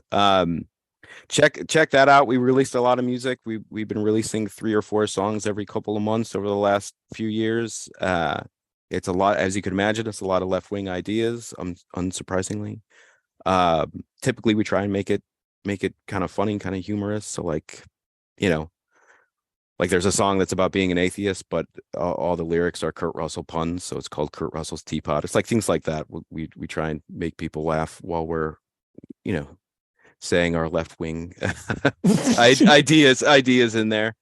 Yeah, if you like it, check out our Facebook. We have a Bandcamp page. We have all that stuff. You can send me a message. I'll friend you on Facebook if you want to talk or chat or whatever.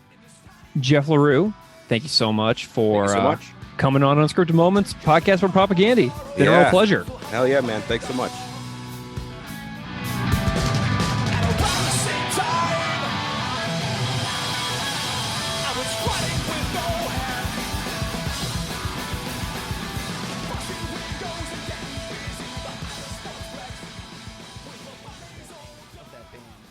Propaganda fan. Without Love is fantastic, and if you've never heard them, they sound like this.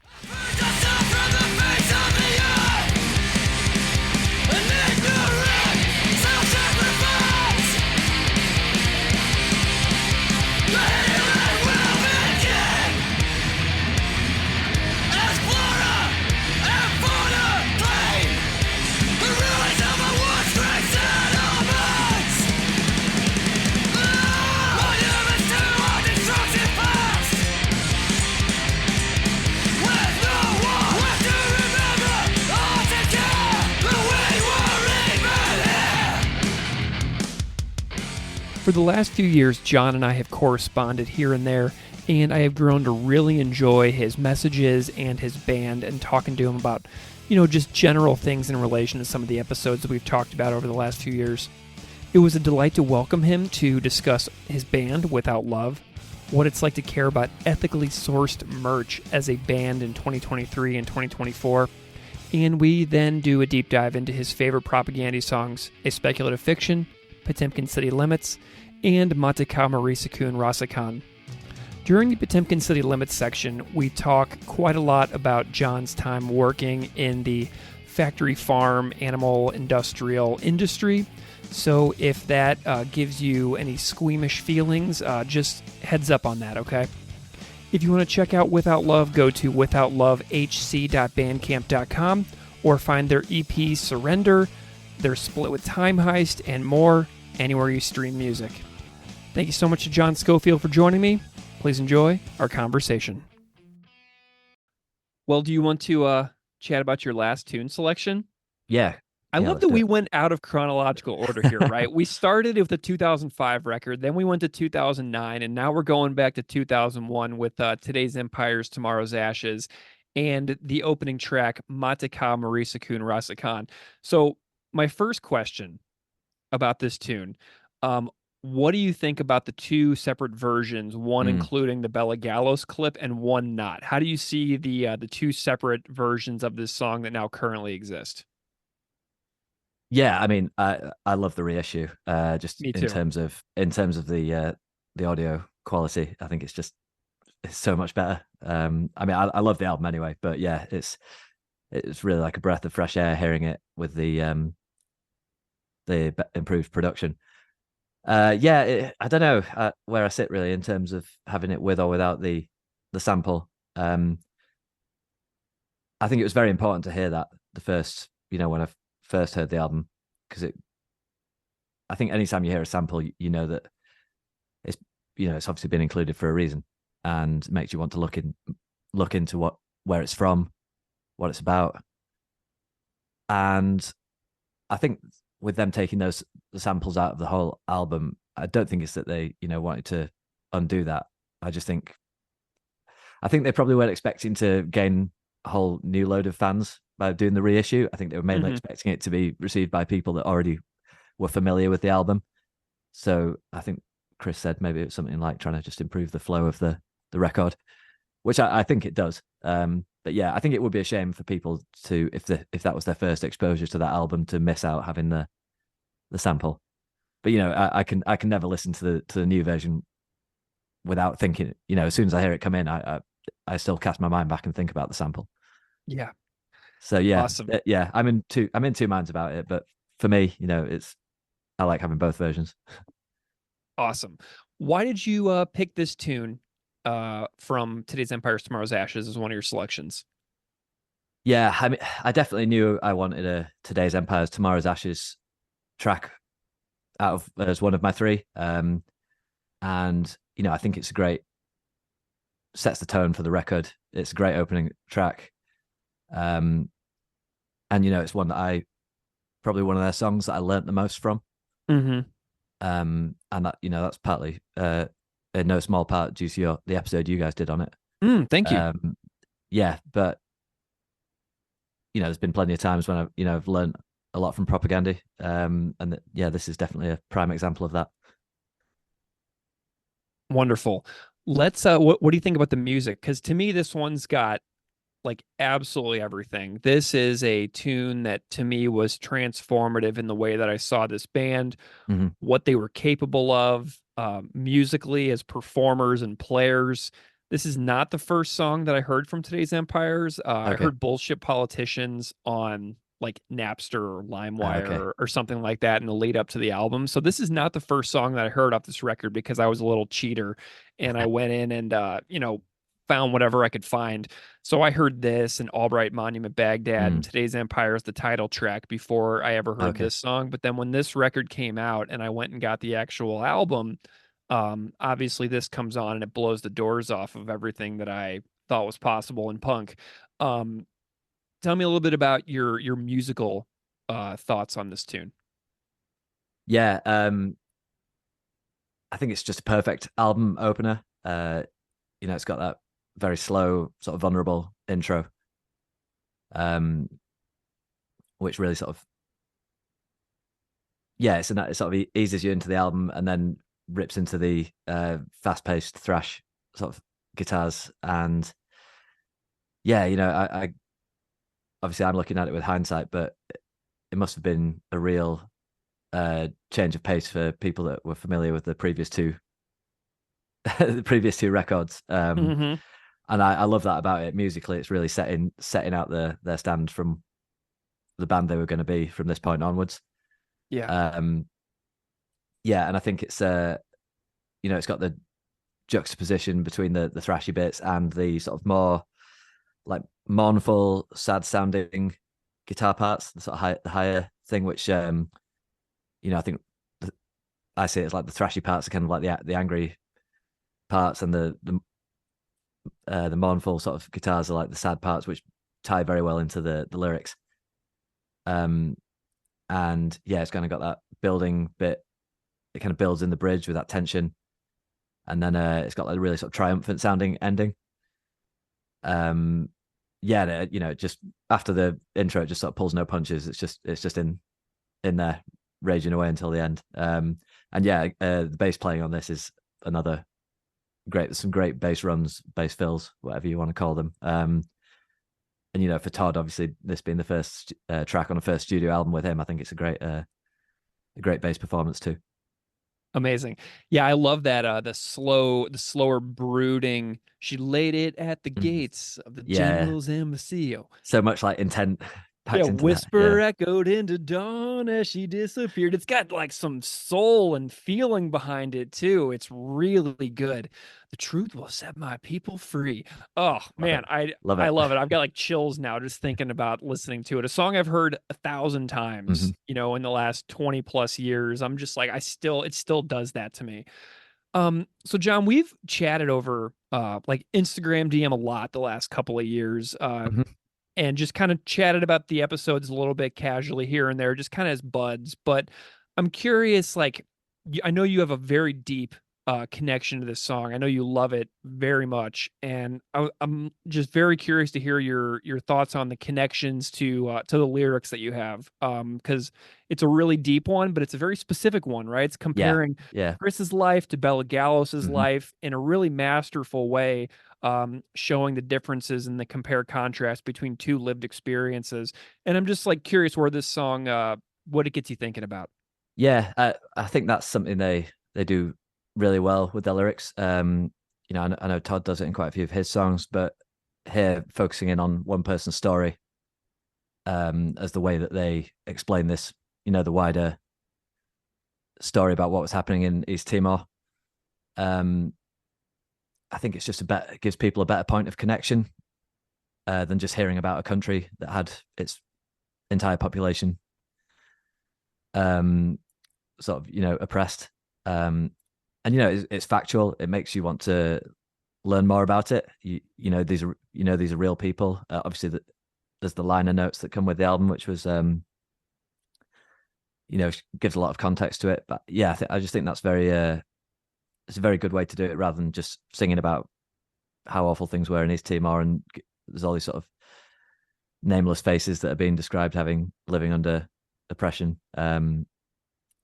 Yeah, and as you say about Chris comparing himself to Bella, with around the same time, and saying what he was getting up to while she was going through all these horrific things. And yeah, I think that's something I was do with I was like thinking about the age I am now, and then looking at people like Chris and thinking what he was doing at the same time, when he was this age. And he was probably, when he was my age, he was probably writing Potemkin City Limits album.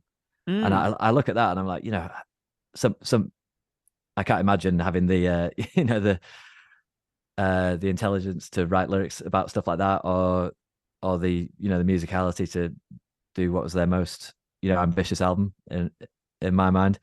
And I think we all compare ourselves to other people of different ages. It's easy to look at other people in bands that are younger than you and doing something that you're blown away by. But yeah, in terms of more serious things, and especially like the comparison he has with Bela Gallos, and looking at the oppression in East Timor, over the last few months, everything that's happening in Gaza.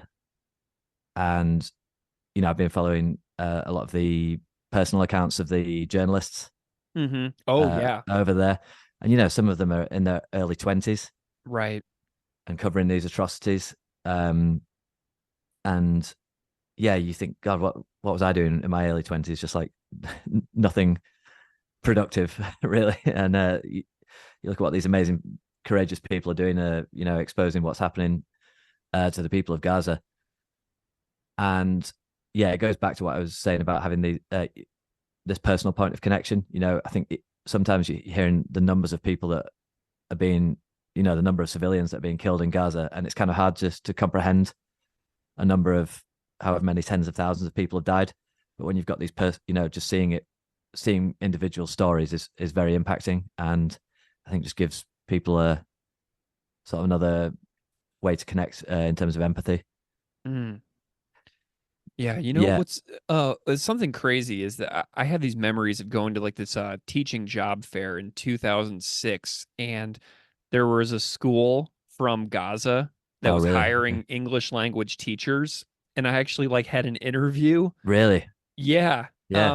But like they were asking me questions like about my awareness of what life was like in Gaza, and I couldn't answer any of their questions like at all. Mm-hmm. And they were like, "This interview is over." Oh, really? Okay. Yeah, they're like, you don't. You were not ready for this. They're like, you will collapse as a human being if you try to come and do this job. So I was like in an interview at an interview job fair, like on a round robin, fast paced, like where I was like jumping around from school to school kind of thing. And the person from Gaza they talked to me for like 5 minutes, and they were like, "No, absolutely not. Move on." Yeah. But I think not saying any of us would be able to deal with it, but obviously it is thanks to people like these young journalists that have obviously got it so much more into the majority of people's awareness now. Yeah. But yeah, I think obviously before that, it wasn't something a lot of people knew much about. Yeah. What are you who are you paying attention to with regards to Gaza and the war in the last couple of months? I'd say the main ones have been Bisan, Motaz. He's actually just left Gaza. And then I'll be honest, I followed a bunch of accounts, and I kind of get overwhelmed with how much stuff comes through. I can't remember all their names, but yeah, there's maybe another 5 or 6 that are actually, based on the ground in Gaza, people there that I'm following. And it's I know it's you maybe shouldn't feel more worried about those people's safety than any other civilian in Gaza, but when you see things that they put online about being trapped in a hospital under bombardment and things, and there's been nights where you're going to sleep. That's the last thing I've looked at on my phone before I go to sleep, and thinking, is that person still going to be alive when I wake up the next day? And it's, as I say, you should feel the same way about any person that's in Gaza right now. But you have these people that you sort of feel like you have this connection with. Have you been able to talk to any friends or family or anything like that in your life about what's going on? Because I try to talk about it with a few select people as much as I can, but it's not easy to talk about with people in your own life because of how emotionally demanding it is to talk about stuff like that. A bit. I mean, I'd say in terms of family, it's something I've touched on with them, and not really going into great detail on anything, but they certainly know I've been to a number of protests around the country, pro-Palestine protests.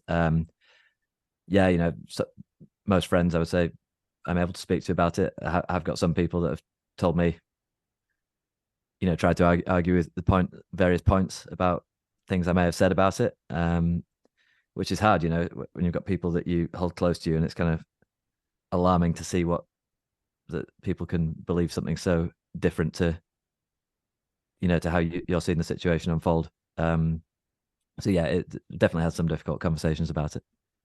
Got it. Yeah. I've chatted with some friends who are Jewish and have traveled to Israel in their lives, and it's one of those things that a lot of people are really grappling with, a lot of brand new realities that they have been able to conveniently not face for their entire lives. Yeah. So I can personally tell you that some of the people that I know in my own life who have been to Israel, who are Jewish, are like going through some pretty wild mental and emotional turmoil with regards to a lot of the realities as well. So it's been really interesting to see how this particular conflict, out of all of the conflicts that have happened throughout the course of our lives, how this one seems to be such an important turning point as far as like awareness and being unable to look away from like the carnage and destruction. And obviously such a big part of it is going back to our own country's involvement in what's happening over there. And this was another of the lyrics from this track I wanted to touch on, was a prison my country underwrote in paradise. And I think it's just a good example of history repeating itself. When I first heard this song, I had to go and look up and see what the UK's involvement was in Indonesia, trying to take over East Timor, and no surprise they we were selling arms to Indonesia. And I'm not claiming to be an expert on any of this, so anyone that's listening, please go and look it up for yourselves rather than just taking what I say at face value. But it's obviously the way the US and the UK backing Israel and continuing to sell arms to them, even after the recent ICJ ruling. Our documents have been leaked from our government about them having concerns from the start of this part of the conflict that Israel's been committing war crimes and continuing to sell arms to them. So I don't I mean, what more do I need to say about that? Yeah. Well, I mean, John, these three tunes that you selected are absolutely wonderful. I love that you chose songs from all three of your favorite records. I love these three songs. I love the variety of your own personal connections about Thanks. current activist work, past professional experiences, thoughts on your own country and like trade relations with other countries. Um, like you put so much thought into these three selections, and you made it so personal and so meaningful in ways that sometimes I don't get as far as like conversations like this go. So like I love all of your connections to these Thanks. three Yeah, tunes. So I just wanted to say that's. thanks, man. Oh no, that's cool. It's been fun to chat, and yeah, even when the subject matter's heavy sometimes. But that's the thing, isn't it? Everybody takes something different away from lyrics. So Yeah. but yeah. So the last thing I just wanted to say about that song was I didn't want to hijack the entire. Obviously, the song's about East Timor. I didn't want to hijack the entirety of that into talking about Palestine, but you know, the reality is I had to learn about what happened in East Timor from a song. Yeah. You know, and I don't know many other people that know probably don't even know the name of the country, East Timor, let alone what happened there. And I guess this is why atrocities like this continue to happen, because you know people don't learn from history. So yeah, I'm forever grateful to Propaganda for opening my eyes to some things like that. And I wonder if there'll be a song about Palestine on the next album. I would imagine. I mean, Yeah. another source that I wanted to point out to folks, if they have not heard of this, I've mentioned this a couple of times. I think maybe on my Discord that I have, but also on maybe a recent episode, is a book called Not So Distant Past by Dr. Joseph Nevins. And it came out from Cornell University Press, but it is a book about East Timor. It came out in 2005, but I recently found that. But if anybody has any like library access, whether at a university, especially in a university, because it'll be so easy to find because it's an academic press. But a really good book that I'm enjoying right now is Not So Distant Past by Joseph Nevins about East Timor. Really fascinating stuff. So I'm still continuing my own interests in this exact topic because of this song. Like you mentioned, man, like you can't underestimate the power of learning about important social issues from music. Yeah, I'm gonna have to look at that book. John, do you have you ever seen Propaganda live before? Have you had a chance? Yeah, been lucky enough to catch them 3 times. Fabulous. What eras? When? Where? So I think the first time I saw them was the Failed States tour. And they actually played here in Sheffield. So that would have been, I think it was 2013. And, I had no idea at the time that they were, because, I'd only got into them maybe a couple of years before that. And I didn't realize that they, didn't necessarily tour all that often. And, to me, it was like, oh yeah, they've got a new album out. Yeah, they're touring to support that album as bands do. But yeah, I didn't really realize how lucky I was to actually be seeing them and so close to home. So yeah, that was with amazing lineup. It was with Comeback Kid, Shai Hulud, and War on Women. Awesome. So yeah, very lucky that I got to see them so soon after getting into them. And so yeah, that was with Beav on guitar. And yeah, just incredible gig. Yeah, and playing. Well, I mean, they always do a good job of playing stuff from sort of all eras. But yeah, just blown away by how great they were that first time I saw them. And then the other 2 times I managed to see them were both in London, and both very like happy coincidences that I was actually able to see them. So one time was in 2017, and that was with Petrol Girls, who I mentioned earlier. Great band as well. So yeah, I think that day I was already down south in the UK because my previous band was meant to record somewhere near London, and I'd seen Propaganda were playing the same night, but we already had studio time booked, and I was like, oh, never mind, I guess I'll have to miss them. The gig was sold out. Anyway, on the day that we were meant to be recording, our drummer phoned in sick that he wasn't going to be able to make the recording, and I was like, right. So I got straight online and managed to find somebody selling a spare ticket for the gig, and perfect. Headed to that, and that was great. I think so. That was 2017, but it was just before Victory Lap, the album, had come out. But there was they'd released a couple of tracks from the album ahead of its release, and I didn't realize this at the time, but looking on Setlist FM since then, apparently it was the first time they ever played the song Victory Lap live. Oh, wonderful. Yeah, so that was pretty cool looking back. And that's one of my other all-time favorite songs by them. So that was a special one for sure. And then the year after, 2018, they were in London again, and I just happened to be down there for work. So yeah, got a ticket for that, and that was with Petrol Girls and Reviver. And yeah, it's not that far in the grand scheme of things, but I don't normally just travel to London for gigs. It's just that bit too far, and it's expensive to get down there and stuff. But obviously now being aware of how little that they tour, I would be there in a heartbeat to see them again if whenever they come back. But I think it's, again, with all the Brexit stuff, it's a lot of bands are skipping the UK entirely now and just doing European tours. So I'm fully prepared for the fact I might have to go and see them somewhere in Europe next time if they ever come back. Well, John, I think that your band Without Love is awesome. I love that the song Without Love was not one of your selections. I think that's hilarious and awesome. I thought it might have been too on the nose to pick that.